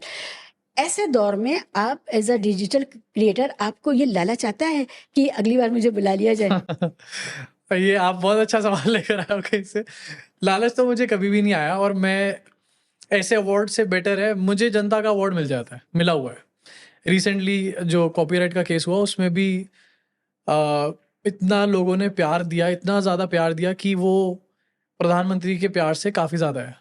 चाहे वो प्रधानमंत्री कितने भी पावरफुल क्यों ना हो, चाहे जो भी क्यों ना हो। पावरफुल लोग वैसे भी प्यार नहीं करते हैं। हाँ, या फिर They चाहे are so वो full of चाहे themselves, वो चाहे सिर्फ वो अपने आप से प्यार एक करते हैं। ट्रांजैक्शनल वे में अवार्ड भी देना चाहते हैं, जो भी करते हैं, award it's a good thing, अच्छी बात है अवार्ड लेना। लेकिन जो जनता अवार्ड देती है ना जब, तो उससे ना आपका दिल भर जाता है। तो जब ये सारा कॉपीराइट का इशू हुआ और ये सब चीज़ें हुई, उस टाइम पर लोगों के मुझे ऐसे मैसेजेस आए कि ऐसे फ़ोन कॉल्स आए, कई लोगों ने कहीं से नंबर निकाल के कुछ करके ऐसे फ़ोन कॉल्स आए, जो मैं मतलब जिनको सुनने के बाद मैं डाउट में चला गया कि क्या मैं डिज़र्व करता भी हूँ? वाह। जैसे एक मैं नाम नहीं लूँगा उनका, पता नहीं उनको अच्छा मतलब एक्सेप्टेबल होगा कि नहीं, बट एक लेडी, उनका कॉल आया एंड कॉल आने के बाद उन्होंने बोला कि मैं बोल रही हूँ ऐसे एंड शी स्टार्टेड क्राइंग।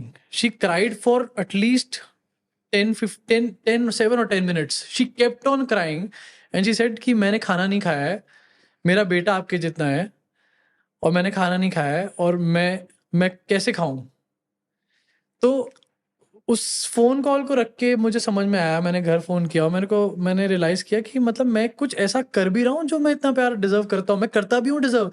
मतलब मैं अपने आप को ही क्वेश्चन करने लग गया उसके बाद उस कॉल के। और ऐसे बहुत सारे मैसेजेस थे उसमें इनबॉक्स में आए हुए जहाँ पर लोगों ने ये लिखा हुआ था कि जब मैंने फंड रेजर भी किया एक स्टार्ट, तो लोगों ने लिखा हुआ था कि मैं स्टूडेंट हूँ और मेरे पास अकाउंट में सिर्फ 300 रुपये बैलेंस है। स्क्रीनशॉट भेजा किसी ने, लेकिन मैं आपको 100 रुपये भेज रहा हूँ। सो हार्ट आप बताओ, अब आप ये बताओ कि इस चीज के लिए ना, मतलब जिंदगी भर अगर मुझे कोई अवार्ड ना मिले सरकार से, प्रधानमंत्री से, मुझे कोई एक्रेडिशन ना मिले किसी भी चीज से, मुझे उन 3-4 दिनों में ना वो अवार्ड मिल गया जो मिलना था। वो बहुत ही ज्यादा, मतलब उसके बारे में मैं किसी से बात भी नहीं कर पाया ज्यादा, क्योंकि वो ना बहुत ही ऐसी चीज थी कि जो मैं वो इमोशन एक्सप्लेन नहीं कर सकता था किसी को कि ये क्या फील हो रहा है मुझे, जो लोग ऐसी बात कर रहे हैं। बहुत गाढ़ा प्यार हाँ, है ये। बहुत गाढ़ा प्यार है। मतलब आप इसको समझो कि मैं इसको किसी अवार्ड के साथ कैसे कंपेयर करूं, मैं कैसे चला जाऊं किसी और के पास अवार्ड लेने। पहली बात तो मेरे खुद की कॉन्शियस अलाउड नहीं करती। अब बहुत सारे, मैंने कल एक वीडियो परसों जो बनाया था उसमें मैंने क्रिटिसाइज कर दिया अपोजिशन को, एंड बहुत सारे लोगों ने कहा कि आप क्या ऐसे क्यों बोल रहे हो, क्या आपकी टोन चेंज हो गई, ऐसा क्यों। लेकिन मतलब जो हुआ उन 3-4 दिन, मेरी पहले कभी टोन नहीं चेंज होने वाली थी, मेरी आइडियोलॉजी कभी नहीं चेंज हो रही थी उससे पहले, लेकिन जो उन 3 दिन हुआ उससे तो मैं और श्योर हो गया कि मैं सही रास्ते पर हूँ अपने लाइफ में, मैं गलत रास्ते पे नहीं हूँ। क्योंकि ये जो लेवल ऑफ प्यार है, या फिर ये लेवल ऑफ, जैसे आप कह रहे हो गाढ़ा प्यार है, जो वो गाढ़ा आपको किसी से तारीफें मिल सकती हैं, गाढ़ा प्यार आपको कमाना पड़ता है, सिर्फ वो आपकी कमाई होती है सिर्फ। और ये दिखावे के लिए नहीं था जब किसी ने आपको अपना स्क्रीनशॉट भेज करके कहा कोई या कोई महिला रो रही है, वो दिखावा नहीं है। सोचो कोई बंदा, आप मेरे बैंक में जितने भी पैसे हों, मैं कभी आपसे अपने बैंक का स्क्रीनशॉट शेयर नहीं करूंगा। बच्चे माँ बाप से नहीं करते, माँ बाप बच्चों से नहीं करते, लेकिन उस बंदे ने मुझे भेजा हुआ था, स्टूडेंट था वो, और डेफिनेटली रहा होगा जिस बंदे ने इतनी बात सच बता दी कि 300 रुपये मेरे अकाउंट में, 352 रुपये अकाउंट में है, लेकिन मैं 100 रुपये आपको भेज रहा हूँ उसमें से। नहीं, इसके इतने गाढ़े प्योर इमोशनल सपोर्ट के बाद तो हिम्मत ही नहीं हो सकती कभी बिल्कुल कि एक अवार्ड लेने के लिए। बिल्कुल। मतलब फिर मुझे उस टाइम पे मुझे ये लगा, मैंने कहा यार ये कितनी टटपूंजिया चीजें हैं ये अवार्ड्स, या मतलब मुझे एक उन दिनों में मुझे ये लगने लग गया कि व्यूज आना भी कितनी टटपूंजिया चीज है। व्यूज भी कुछ नहीं होते, व्यूज अर्निंग नहीं है, व्यूज या एडसेंस से पैसे आना अर्निंग नहीं है, लोग कमाए हुए अर्निंग होते हैं। जो सम्मान आपने पाया लोगों जो की निगाह में, जो प्यार पाया, सम्मान भी एक बार को नहीं, सम्मान से भी ज्यादा होता है प्यार। सम्मान भी एक कई बार ऐसे लोगों से भी आ जाता है सम्मान उनके लिए भी जिनसे तुम प्यार नहीं करते, तुम उनको रिस्पेक्ट करने लग जाते हो आउट ऑफ देयर स्टैचर और उनकी जो वो भी स्टैंडिंग।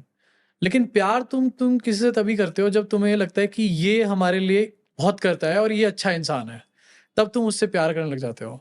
तो कितने सारे लोग थे जिनके मैसेज आए और मैं रिप्लाई ही नहीं कर पाया, क्योंकि बहुत सारे मैसेजेस थे उस टाइम पे जो आए हुए थे, आई थिंक हजारों में मैसेजेस होंगे। तो that was the time, and मुझे लगा कि ये टटपूंजियापन है ये, और मेरे को कोई बुलाने भी आएगा ना कि अवार्ड ले लो इसके बाद, तो मैं इंटेंशनली ही नहीं जाऊंगा। तब अपने काम पे शक हो जाएगा आपको। मुझे शक हो जाएगा अपने आप पे। मैं कहता हूँ कि जब मुझे किसी ने रोते हुए फोन किया तो मैंने अपने आप से सवाल पूछा कि मैंने ऐसा कुछ किया भी है जो ये लोग ऐसे रो रहे हैं, परेशान हो रहे हैं मेरे लिए। It was like that moment कि वो आप देखते हो ना साउथ की फिल्मों में कि वो जा रहा है घर से निकल के तो रो रहे हैं गाँव वाले, वो लिटरल सेंस में वैसा मोमेंट था। मुझे सच में वो हम फिल्मों में जो देखते हैं वो मैंने उस टाइम फील कर लिया, और मैंने उस टाइम समझ लिया कि शायद ये मोमेंट मेरी लाइफ में दोबारा कभी नहीं आएगा। एक बहुत बड़ी बात है ये कि जो गोदी मीडिया के एंकर्स और एंकरानियां हैं उनके काम को जो लोग उन्हें सपोर्ट भी कर रहे हैं, वो भी ये जानते हुए सपोर्ट कर रहे हैं कि ये मक्कारी कर रहे हैं लोग, ये झूठ बोल रहे हैं, ये देश के साथ धोखा कर रहे हैं, ये अपने फायदों के लिए कर रहे हैं, अपने मालिकों के फायदों के लिए कर रहे हैं, ये जानते हुए। तो वहाँ का जो सपोर्ट है ना वो बहुत खतरनाक और सैंड वो रेतीली जमीन का सपोर्ट है, वो कभी भी पैर के नीचे से खिसक सकती है जी। है ना। लेकिन जो आप लोगों के काम है, जैसे हम नाम लें अगर, बहुत सारे अच्छे लोग हैं जिनका कोई इसमें ट्रेनिंग नहीं थी, कुछ नहीं थी, लेकिन उनको लगा समाज में बहुत कुछ गलत हो रहा है, ये नहीं होना चाहिए। आप लोग पैशन प्रोजेक्ट की तरह इसमें आ गए जी और ये मोनेटाइज हो गया। अभी चलिए छोड़िए सम्मान को, लेकिन जो डिमोनेटाइजेशन हो रहा है आप जैसे यूट्यूबर्स का, कि आप लोगों की जो हार्ड अर्न अर्निंग्स हैं उसको मतलब आपने कमाया और कोई यूं ही झपट्टा मार के खींच के ले जा रहा है, ये कैसे देखते हैं आप इसको? मतलब टू मच है ये तो। मैं उनके बारे में स्पेशली कमेंट तो नहीं करूंगा, उनका नाम लेके या फिर उनके बारे में नहीं करूंगा, बट उस सिनेरियो के बारे में मैं ज़रूर बोलना चाहूँगा कि मुझे, लाखों की चोट लगी है। हाँ डेफिनेटली मुझे लाखों की चोट लगी। एंड मैं वो अमाउंट भी नहीं बोल सकता क्योंकि वो भी एक हमारा कॉन्ट्रैक्ट होता है कुछ, उसमें हम वो भी नहीं बोल सकते, नहीं तो वो भी लॉफुली मेरे अगेंस्ट जा सकती है चीज़। तो उस सिनेरियो के बारे में मैं यही बोलना चाहूँगा कि एक क्रिएटर जब कुछ क्रिएट करता है, एक एक बिजनेस में, एक न्यूज़ चैनल में और एक क्रिएटर में फ़र्क होता है। एक creator out of their own capacity, putting everything of their own, कुछ क्रिएट करता है, the way you are creating this podcast. और कुछ भी का मेरा मतलब ये, मतलब सब कुछ का मेरा मतलब ये नहीं है कि वो अपने सारे पैसे लगा देता है, वो अपनी सारी फीलिंग्स लगाता है उसके साथ, वो अपने सारे इमोशंस, वो अपनी सारी एफर्ट्स लगाता है, अपना सारा टाइम लगाता है उसके साथ जो वो क्रिएट कर रहा होता है। और उसको उसी पर्सपेक्टिव से देखा जाना चाहिए। वो कोई न्यूज़ चैनल नहीं होता, वो कोई हज़ारों करोड़ का बिजनेस नहीं होता। अब जैसे अगर मैं अपने जैसे क्रिएटर्स की बात करूं, और मेरे जैसे बड़े बड़े क्रिएटर्स की भी मैं बात करना चाहता हूं, क्योंकि हम यहाँ पर गवर्नमेंट को क्रिटिसाइज करते हैं तो ब्रांड्स नहीं आते हमारे पास ठीक तरीके से, ब्रांड्स हमसे मुंह छुपाते हैं, ब्रांड्स को डर लगता है, चाहे व्यूज जितने भी हो इस साइड पे, जितने भी हम लोगों को एंगेज कर पा रहे हो, लेकिन ब्रांड्स डरते हैं क्योंकि ब्रांड्स नहीं चाहते कि हमारी इमेज, ब्रांड्स की इमेज सरकार को ये लगे कि एंटी गवर्नमेंट, या हम वो भी क्रिटिसाइज करते हैं या एसोसिएट हो रही है किसी ऐसे के साथ जो गवर्नमेंट को क्रिटिसाइज करता है। ब्रांड नहीं चाहता ये बात, तो हमारे को एक चोट तो ऑलरेडी है वहां से। हम डिमोनेटाइजेशन जो आप कह रहे हो ना क्रिएटर्स का, हमारे सेगमेंट में वो वहीं से शुरू हो जाता है। We don't get brands properly. जिस लेवल पे और लोगों को अर्निंग्स आती हैं, मतलब मैं जानता हूँ, मैं जो ब्यूटी और फैशन की कैटेगरी या व्लॉगिंग की कैटेगरी या फिर फिटनेस की कैटेगरी में जो यूट्यूबर्स हैं, वो बहुत ही जल्दी, बहुत ही अर्ली टाइम में 10-10, 12-12 लाख रुपए कमाने पर मंथ शुरू कर देते हैं, very early in their life. Not very, बहुत आगे जाके बात नहीं कर रहा, लेकिन हमारे सेगमेंट में उस नंबर तक पहुंचने में लोगों को टाइम लगता है क्योंकि लोग एसोसिएट नहीं होना चाहते। क्योंकि हम पॉलिटिक्स के बारे में बात कर रहे हैं तो एड रेट भी बहुत कम होता है। अच्छा, एडसेंस में भी categories yes yes, it's obviously there. क्योंकि क्या होता है कि YouTube का एड वर्क्स लाइक दिस कि जितनी परचेजिंग कैपेसिटी है सामने वाले की, या जितना सामने वाला पोटेंशियल बायर है, उतनी ज़्यादा की महंगी की एड बिकती है उस पर्टिकुलर व्यू पे। सो अगर कोई ब्यूटी प्रोडक्ट की, ब्यूटी सेगमेंट में है, तो कोई महिला आएगी, वो उसकी वीडियो को देखेगी और वो शायद हज़ारों का भी प्रोडक्ट खरीद लेगी। लेकिन हमारे यहाँ कोई आता है तो प्रोडक्ट खरीद के नहीं जाता। तो ब्रांड्स जो एडवर्टाइज करते हैं, जिससे एडसेंस हमें पैसे देता है, वो भी बहुत लो होता है हमारे कैटेगरी में। तो दो जगह तो हमने ऑलरेडी मार खा ली, ब्रांड्स हमारे पास नहीं आ रहे, एडसेंस से हमें कोई बहुत ग्रेट पैसा नहीं मिल रहा। तीसरी चीज़ फिर आ जाती है ऐसी कि आपने सब कुछ लगाया, कोई आया, लाओ जी दे दो हमारे को। वो चीज़ हमारे को और चोट करती है। हम क्रिएटर्स बने आउट ऑफ दिस थिंग कि हमें क्रिएट करना था, एक ऐसी चीज़ क्रिएट करनी थी जो न्यूज़ चैनल्स पे, जो मेन स्ट्रीम में ना दिखे, एक डिफरेंट एंगल लेकर के आए आपके सामने। एंड हम उसको क्रिएट करने के लिए कुछ चीज़ें कहीं से यूज़ कर रहे थे, कुछ चीज़ें कहीं से यूज़ कर रहे थे to pass on the information. अब उसके बीच में ये सब चीज़ें होती चली गई। जो पैसा बट उगाई। ANI के बारे में मैं नाम ले ही लेता हूँ, अब जब बात हो ही रही है मैं ANI का नाम ले ही लेता हूँ।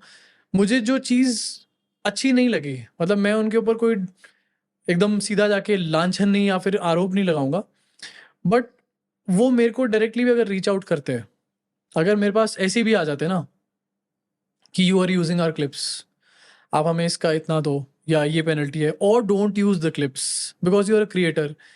I mean, I always used to think कि ANI is a very generous media organization because I was using their clips. मैं उनकी clips use कर रहा था और मुझे ये था कि यार ये कितने अच्छे लोग हैं जो मुझे use करने देते हैं clips. But simple you were. yes, I was simple and I was in the impression that they're very generous and they're letting me use it. एक phone call या एक email वो मुझे करते थे कि you have used this clip of ours, either don't use it or give us money. मैं जिंदगी में कभी यूज नहीं करता उनकी क्लिप. तो ऐसा क्यों नहीं किया आपके ख्याल से? उन्होंने ऐसा क्यों नहीं किया? अब ये तो उनके जो स्ट्रैटेजिस्ट लोग हैं या उनके जो मालिक हैं या जो उनके जो सलाहकार हैं वही बताएंगे कि उन्होंने ऐसा क्यों नहीं करा या फिर क्या उनके दिमाग में रही कोई चीज़. लेकिन मेरे हिसाब से अगर वो रीच आउट, चलो अगर उनको था कि they want to charge, they want to penalise me on this, तो अगर वो आते मेरे से कहते, बिना स्ट्राइक डाले भी कहते ना, तो मैं उनकी बात को, मैं उन लोगों में से नहीं हूँ कि अगर आप मेरे पास आए तो मैं गायब कर दिया, नज़रअंदाज कर दिया. या तो मैं उन वीडियोस को हटाता, मैं उनको एश्योरेंस देता कि मैं नहीं यूज़ करूँगा, मैं उन वीडियोस को हटा देता, जो भी मेरी अर्निंग हुई होती मैं उनसे कहता कि भाई ठीक है आप ये अर्निंग लो. मैं ये सब चीज़ें करता. मतलब मैं सोल्यूशन उसका, अगर वो आते मेरे पास ये कह के बिना स्ट्राइक के आते अगर मेरे पास, that would have been very very nice and great a gesture rather than putting up strikes, upfront strikes, and वो भी एक नहीं, दो नहीं, 9 strikes. पौरुष, अब बहुत सारे स्पीड के कैमरे इस तरह लगाए जाते हैं कि पहले तो वो दिखे नहीं, और जब कमिट हो जाए, ओवर स्पीडिंग हो जाए, तो अब इनसे हाँ फाइन निकाला जाए. हाँ और बहुत से मुल्कों में इस तरह लगाए जाते हैं कि लोग पहले ही से देख लें और अपनी स्पीड को कंट्रोल कर लें, जिससे कि उनको फाइन ही ना देना पड़े. बिल्कुल बिल्कुल. ये दो तरह के मॉडल्स हैं. एक मॉडल उगाही का है और एक मॉडल डिटरेंस का है. जी तो डिटरेंस वाला मॉडल आपको नहीं मिला. हाँ, मुझे लगता है मुझे मिलना चाहिए था. और वो थोड़ा सा ये भी हुआ कि उसमें पूरे सीरीज में एक तरीके से मेरा रोल नंबर पहले आ गया, मैं आगे बैठा हुआ था और फिर मेरे ऊपर ज़्यादा फूट गई सारी चीज़ आके. जो तो जो अमाउंट है, अभी मोहक का भी चल रहा मामला है ना, जी. जो जो अमाउंट है, उस अमाउंट, उस फिगर पे किस आधार पे पहुंचा जाता है, उसका कोई स्टैंडर्डाइजेशन है कि इतने मिनट का है तो इसलिए हम आपसे ये ले रहे हैं, या रैंडम है कि मेरे मुंह से जो निकल गया हम मालिक हैं, हम आपको वही देना पड़ेगा? देखिए, जो औरों का तो मुझे नहीं पता, मोहक का मुझे एग्जैक्टली नहीं पता कि उन्होंने क्यों ये बोला. आई थिंक मोहक के केस में उन्होंने ये बोला कि 5 लाख रुपए एक वीडियो की पेनल्टी, ऐसा कुछ बोला. मतलब उन्होंने कोई रेट फिक्स किया, कोई नहीं, लेकिन रेट quantification फिक्स, हुआ है? लेकिन पेनल्टी का कोई रेट फिक्स आई थिंक नहीं है. मैं कोई अमाउंट यहाँ पर नहीं बोलूंगा, लेकिन मुझे ऐसा लगता है कि पेनल्टी का रेट कोई फिक्स नहीं था. जैसे नेशनल हाँ ब्रॉडकास्टिंग उनका, का हाँ जो उनके है, जो उनके लाइसेंस रेट्स हैं वो फिक्स हैं, लेकिन जो पेनल्टी लगी वो आई थिंक सब पे अलग अलग ही लगी. वो डिपेंडिंग था कि किसने मतलब उसके कुछ क्राइटेरियाज हो सकते हैं उनके पास, लेकिन मैं उससे नोन नहीं हूँ कि क्या क्राइटेरियाज थे, लेकिन थोड़े अलग क्राइटेरियाज थे, थोड़े थोड़े कुछ तो था उसमें अलग अलग, मतलब कुछ डिफरेंसेस थे उसमें, there was no uniformity in that. तो ये जो काम आप कर रहे हैं, ये बहुत मनी इंटेंसिव काम है, इसमें टीम लगती है, टीम को तनख्वाह देनी पड़ती है, हाँ जी. इक्विपमेंट लगता है, वो पैसों से आता है, उसकी ईएमआईज हो जाती हैं, कई बार आपको अपग्रेड करना पड़ता है. इस सब के बीच में ये जो आर्थिक पक्ष है, अगर ये आर्थिक पक्ष से ही आपकी रीढ़ कमज़ोर की जाएगी, तोड़ी जाएगी, एग्जैक्टली. तो उत्तर प्रदेश के सीएम ने जो ऑफर दिया है कि हमारी तारीफ करो, हमारे काम की तारीफ करो तो हम इतने लाख देंगे, ये मुझे लगता है ये दोनों चीज़ें एक ख़ास तरह से काम कर रही हैं, जो ड्राइव कर रही हैं, जी. उस तरफ भेज रही हैं. इससे कब तक लोग बचेंगे? मैं आपकी बात नहीं कर रही हूँ, मैं कह रही हूँ जो कंटेंट हैं, जो प्लेटफॉर्म्स हैं, उनके सामने ये मसले तो आएंगे. अल्टीमेटली लोग क्या करेंगे मैं आपको बताता हूँ. जैसे हम जैसे भुक्तभोगी हैं, वो तो कोई ना कोई अपना रास्ता निकालेंगे, जैसे हमने भी निकाला, कोई और भी कोई ना कोई रास्ता अपना निकालेगा. लेकिन ज़्यादातर लोग eventually they will start avoiding this space of news. ये होगा आने वाले टाइम में, क्योंकि जो कंटेंट क्रिएशन का सेगमेंट है ना, वो उसको बहुत ही ऐसा देखा जाता है कि it's a very cool place, you are a very cool person, you are a content creator, तुम अपने हिसाब से काम करते हो, तुम अपने हिसाब से घूमने चले जाते हो, you work from the hills, everything is very cool in this creators life. लेकिन ये कूलनेस पैसे से ही आती है ज़्यादातर. अगर पैसा ही नहीं रहेगा तो लोग इस जगह पर नहीं आएंगे उतना ज़्यादा. लोग और चीज़ों को क्रिएट करेंगे, लोग और चीज़ें बनाएंगे, एंड यहाँ से लोग गायब होने शुरू हो जाएंगे धीरे धीरे. एक पत्रकार ने सरकार की पॉलिसी की जो निरर्थकता है उसको दिखाते हुए ये बताया था कि बच्चों को मिड डे मील में नमक घोल के रोटी में, रोटी उसमें डुबा के वो बच्चे जी खा रहे हैं, जी. उसके लिए उसको सजा हुई, वो हम्म। 6 महीने जेल रहा। अगर यही यूट्यूबर ये कहता है कि बहुत अच्छी चल रही है मिड डे मील स्कीम, इसमें कोई कमी नहीं है, प्रोटीन भी सही मिल तो रहा अवार्ड मिल है, जाता उसको भी। मैं ये कह रही हूँ उससे बचे कैसे वो गरीब आदमी जो सिर्फ एक कैमरा से लैस है और अपना कुछ करने की कोशिश कर रहा है। और एक तरफ ये खाई है कि आपका सब कुछ चला जाएगा और आप जेल चले जाएंगे और माँ बाप बीवी बच्चे अनाथ जैसे हो जाएंगे। दूसरी तरफ लाखों हैं अगर आपने एक झूठ परोसा। तो वही वही मैं बता रहा हूँ कि जैसे ये स्पेस में इसी वजह से लोग आने वाले टाइम में कम ही होंगे। अगर मतलब गवर्नमेंट दिखाती तो है मदर ऑफ डेमोक्रेसी अपने आप को, लेकिन अगर गवर्नमेंट ने इन सब चीज़ों में इंटरवीन नहीं करा, गवर्नमेंट को भी ऐसी चीज़ों में इंटरवीन करना चाहिए और यूट्यूब को भी ऐसी चीज़ों में इंटरवीन करना चाहिए। ये जो पूरा केस हुआ है, ये कॉपीराइट इंटरवीन कर रही है, वो नहीं, कह रही है लेकिन कि आप पक्ष में दिखाइए। लेकिन जैसे मैं बता रहा हूँ, जैसे ये पूरा कॉपीराइट, जैसे पूरा कॉपीराइट का केस हुआ, कॉपीराइट के केस के पर्सपेक्टिव में बता रहा हूँ कि ऐसे केसेस में गवर्नमेंट को और यूट्यूब तक को भी यहाँ पर आके एक अपना पार्टिसिपेशन करना चाहिए, लोगों को सेफ गार्ड भी करना चाहिए और मीडिएशन भी करना चाहिए ऐसी चीज़ों का, क्योंकि end of the day YouTube इधर इज गवर्निंग, यूट्यूब और गवर्नमेंट इज गवर्निंग। ये दो ही लोग गवर्न कर रहे हैं, ना ANI गवर्न कर रहा है, ना मैं गवर्न कर रहा हूँ, ना मोहक मंगल गवर्न कर रहा है इसको। जिनके पास गवर्निंग पावर्स है उनको इसमें एक इंटरमीडिएशन करना ही पड़ेगा। इसमें यूट्यूब की भी गलती है बहुत बड़ी, यूट्यूब भी अपने पार्ट पे सही नहीं था वहाँ पे। यूट्यूब के साइड से एक मीडिएशन होनी चाहिए थी। अब आप सोचो कि अगर मैं कुछ भी XYZ अमाउंट दे रहा हूँ, मोहक मंगल नहीं दे रहा या जो भी बंदा कोई दे रहा है नहीं दे रहा, when we are earning from YouTube, YouTube is also earning from that video. So why we pay a loan? Why are we paying a loan? Why is YouTube not even talking about this? Payment करनी चाहिए YouTube को technically. There is a payment model with YouTube AdSense कि I think 55% और 45% ऐसी कुछ होता है, 45-55 का होता है। तो आई थिंक 45 यूट्यूब टेक्स और समथिंग लाइक दैट हैपेंस। तो अगर 45% या 50% के आसपास यूट्यूब ले रहा है, तो अगर मैंने कुछ पे किया या अगर मेरे ऊपर कोई पेनल्टी लगी और मैं उसको पे कर रहा हूँ, तो यूट्यूब को आधा देना चाहिए ना। यस, पार्टनरशिप तो मतलब पार्टनरशिप। पैसे दोनों कमाए, लेकिन पैसे जब देने की बारी है तो सिर्फ पौरुष शर्मा दे, ऐसा क्यों? तो ये यूट्यूब के पार्ट पे भी गलत था और मैंने डाला ये यूट्यूब को मेल करके भी मैंने डाली ये बात, क्योंकि ये मुझे बात गलत लगी उनके एंड पे। इससे अगर यूट्यूब नहीं मीडिएट करेगा तो आगे लोग और कम होंगे इस स्पेस में। यूट्यूब को एक यहाँ पर एक बेंचमार्क सेट करना पड़ेगा इस केस में, एटलीस्ट इस केस में बेंचमार्क सेट करना पड़ेगा, जिससे कि और यूट्यूबर्स इस जोन को छोड़े ना, क्योंकि सच्चाई बोलनी छोड़ देंगे लोग अगर और नए लोग आना बंद कर देंगे तो कहाँ जाएंगे अल्टीमेटली, हमारा देश कहाँ जाएगा? हमारी एक एज ही तो है, जितने भी कंटेंट क्रिएटर हैं उनकी एक एज ही तो है। हम एक टाइम तक बोलेंगे लोग सुनेंगे, लेकिन यंग ब्लड को भी तो आगे आना है ना, यंग लोगों को भी तो आगे आना है ना। हम लोग कितने दिन तक बोलते रहेंगे ये बात को? यंग भी आगे आएंगे, उनके बाद के भी आगे आएंगे, वो तभी आगे आएंगे when YouTube will play a part, YouTube will be proactive in these things. ये तो अर्थ हो गया, लेकिन जो आप काम कर रहे हैं उसका जो इम्पैक्ट है, इम्पैक्ट असेसमेंट के, क्योंकि आप समाज को डायरेक्ट आप का मॉडल ऐसा है कि समाज में जा रहे हैं आप, इम्पैक्ट के लेवल पर आपको क्या लगता है?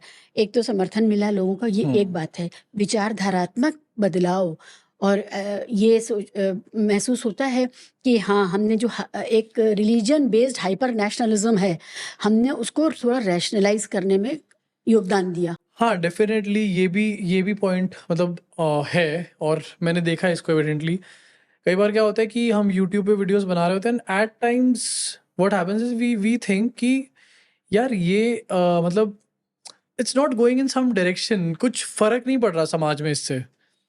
हम बना तो रहे हैं लेकिन लोग देख भी रहे हैं, सब कुछ चल रहा है, लेकिन क्या कुछ बदल रहा है? उस टाइम पर काम आते हैं वो लोग जो हमारे को मिलते हैं मार्केट्स में, हमारे को मिलते हैं सड़कों पे।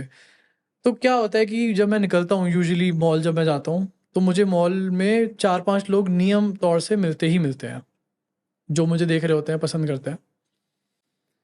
जब मैं पार्क्स जाता हूँ सुबह मॉर्निंग वॉक पे, कभी, वैसे तो बहुत रूटीन नहीं है मेरा मॉर्निंग वॉक का, लेकिन कभी मैं निकलूँ किसी ऐसे पार्क पे जहाँ पर ज़्यादा लोग आते हैं, जैसे कि लोधी गार्डन हो गया, तो लोधी गार्डन में भी नियमित तौर पे मुझे कम से कम 8-10 लोग मिलते ही मिलते हैं, वॉक करते हुए कोई ना कोई मिल जाएगा। दे टेल मी कि जब मैं बोलता हूँ ना, कभी बोल देता हूँ, मेरे मुंह से निकल जाता है, क्योंकि मैं बिल्कुल डायरेक्ट हूँ बात करने में, मैं कुछ ज़्यादा फिल्टर नहीं है मेरे अंदर। तो मैं बोल देता हूँ कि यार बना तो रहे हैं लेकिन फ़र्क क्या पड़ रहा है क्या नहीं है।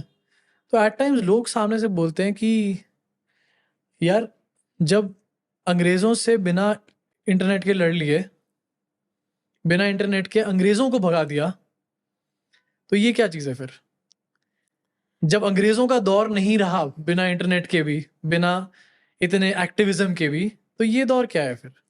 इनबॉक्स में क्या रिएक्शन आते हैं? एक तो होता है थ्रेड, कमेंट्स थ्रेड, वो सबको पता है। हाँ, वो तो मैं पढ़ता भी नहीं अब, क्योंकि मेरे जो कमेंट्स आते हैं वो तो इतने मतलब कमेंट्स हो रहे होते हैं कि मैं उनको नहीं, ह्यूमनली पॉसिबल नहीं है मुझे पढ़ना उनको। लेकिन मैं मैसेजेस जाके पढ़ता हूँ, जो डीएम्स होते हैं ना उनको मैं पढ़ने की कोशिश करता हूँ, क्योंकि डीएम्स क्या होता है कि कमेंट्स तो बहुत सारे आ गए, डीएम्स थोड़े से लिमिटेड होते हैं। डीएम पे अब पता नहीं मैं इसको क्या बोलूँ, प्यार है लोगों का जो भी है, लेकिन हेट कमेंट्स अब मुझे उतने नहीं आते हैं।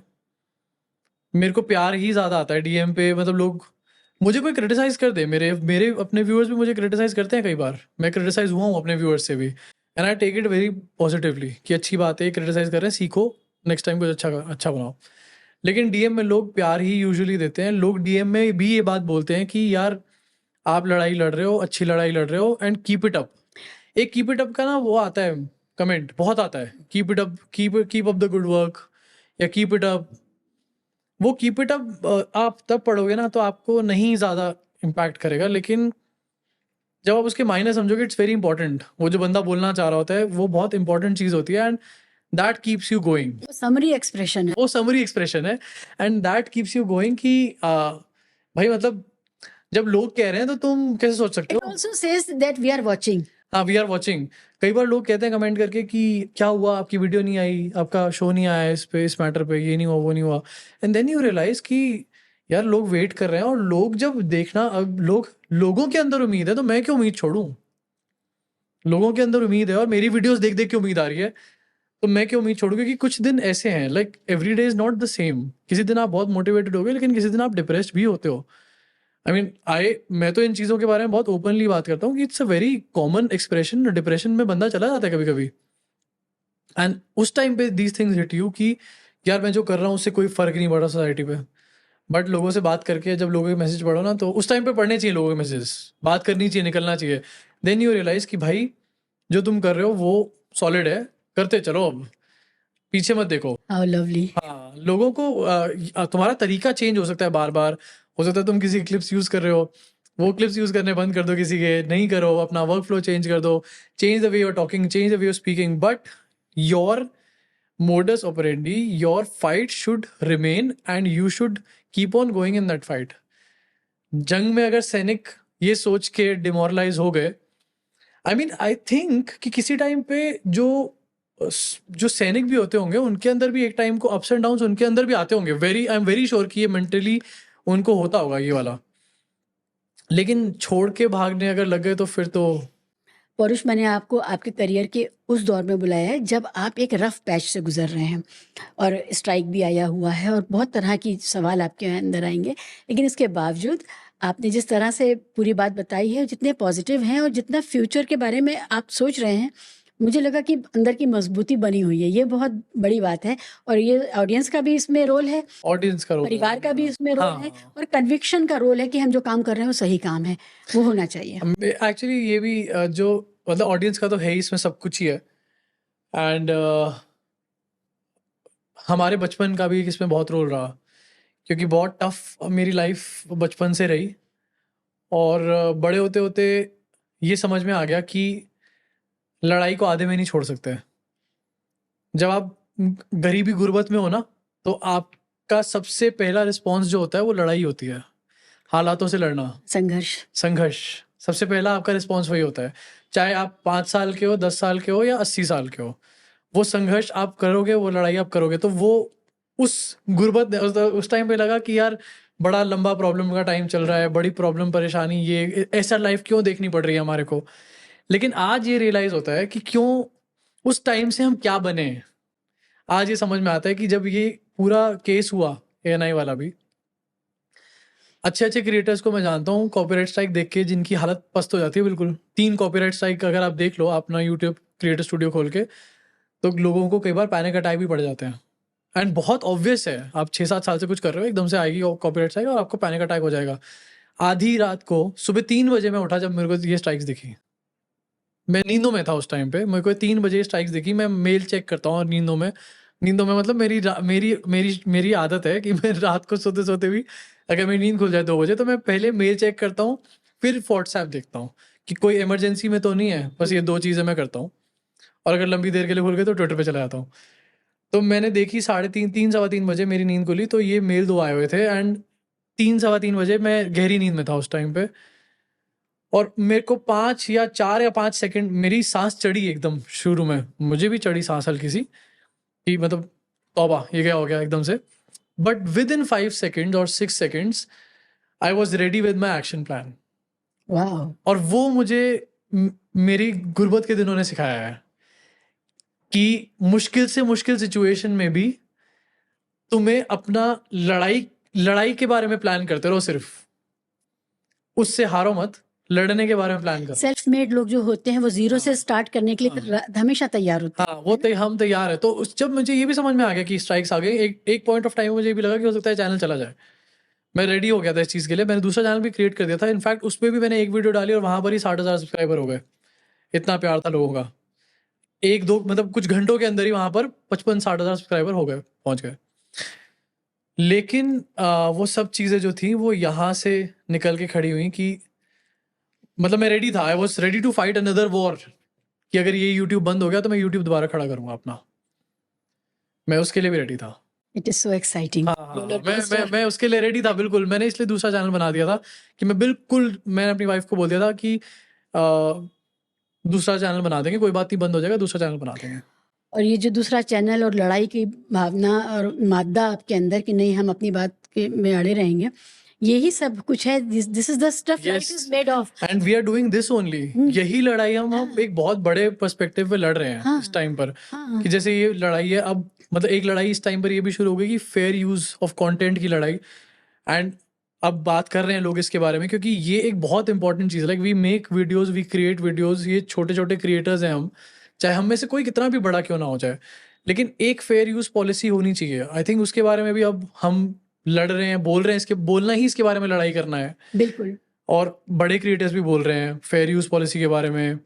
थकेश है, उसने रिसेंटली वीडियो बनाई, मोहक ने बात करी फेयर यूज के बारे में, सार्थक गोस्वामी है, उसने भी बात करी फेयर यूज के बारे में, Dhruv Rathee, everyone is talking about fair use. And ये चीज़ अब ये भी लड़ाई है, अब ये नई लड़ाई शुरू हो चुकी है फेयर यूज, क्योंकि फेयर यूज नहीं होगा तो हम किसी को क्रिटिसाइज भी नहीं कर सकते। अगर फेयर यूज नहीं बचा तो हम किसी को क्रिटिसाइज नहीं कर पाएंगे। कल को पॉलिटिकल पार्टीज आके बोलेंगे कि हम स्ट्राइक मार रहे हैं तुम्हारे ऊपर। और सबसे बड़ी बात है, जब आप क्रेडिट छुपा नहीं रहे, क्रेडिट दे करके आप कोई चीज़ यूज़ कर रहे हैं, तो भाई पब्लिक डिस्कोर्स इसी को कहते हैं ना। पब्लिक डिस्कोर्स से अगर आप इस तरह से एक्सक्लूसिविस्ट बना देंगे उसको, तो फिर हर आदमी नया कुआं हर रोज खोद रहा है। एग्जैक्टली, कल मैं कहता हूँ कि जैसे किसी पार्टी ने कोई प्रेस कॉन्फ्रेंस करी, अब हमने वो प्रेस कॉन्फ्रेंस उठाई और हमने उसको क्रिटिसाइज किया, उन्होंने हमारे ऊपर स्ट्राइक डाल दी कि ये तो मेरा कॉपीराइटेड कंटेंट है। हाँ। तो there should be some fair use in the category of news, at least. वैसे तो सब में होनी चाहिए, but majorly in the category of news there should be fair use. और विचारों का लोकतंत्र इससे आहत हो जाएगा, इससे टूट जाएगा, क्योंकि विचारों का लोकतंत्र जो है वो एक दूसरे को एनरिच करने से बनता है। बिल्कुल बिल्कुल बिल्कुल। वैसे लेकिन ये जो भी पूरी सिचुएशन हुआ है ANI वाला स्पेशली, मैं तो इससे और स्ट्रॉन्गर होके निकला हूँ। मतलब मुझे खुद ही फील होता है कि मैं और स्ट्रॉन्ग होके निकला, मैं और चीज़ को समझ के निकला। इनफैक्ट अभी हम बहुत जल्दी एक फुल फ्लेजेड शो भी प्लान कर रहे हैं, जो कि काफ़ी डिफरेंट चीज़ होने वाली है पूरे पॉलिटिकल सिनेरियो में। कोशिश ये है हमारी कि नेक्स्ट वीक से हम उसको लॉन्च कर दें, नेक्स्ट वीकेंड से। वो बहुत ही डिफरेंट चीज़ होगी, अभी तक वो पॉलिटिकल सिनेरियो में कोई भी नहीं कर रहा है इस टाइम पे। एंड वो इस तरीके से हम करेंगे जिससे कि और लोग जनरली भी हमारे तक पहुँचे, पॉलिटिकल मैसेजेस और ज़्यादा लोगों तक पहुँचे। एंड मतलब एक बहुत ही हेल्दी वे में बात हो चीज़ों के बारे में, दोबारा वो दौर आए वापस जहाँ पर हेल्दी वे में बात होती थी। So we are working on that, और वो भी चीज़ें हमने इसके बाद ही शुरू करी हैं, सारे स्ट्राइक के केस के बाद। तो हम तो और स्ट्रॉन्ग होकर निकले हैं, पूरी टीम इस टाइम पे पूरी जोश में है, हम लगे पड़े हैं, पूरा फुल ऑन तैयारियां चल रही हैं उस शो की। एंड जल्दी वो देखने को मिल भी जाएगा लोगों को। क्या बात है, शानदार। बहुत अच्छा लगा आपसे बात करके।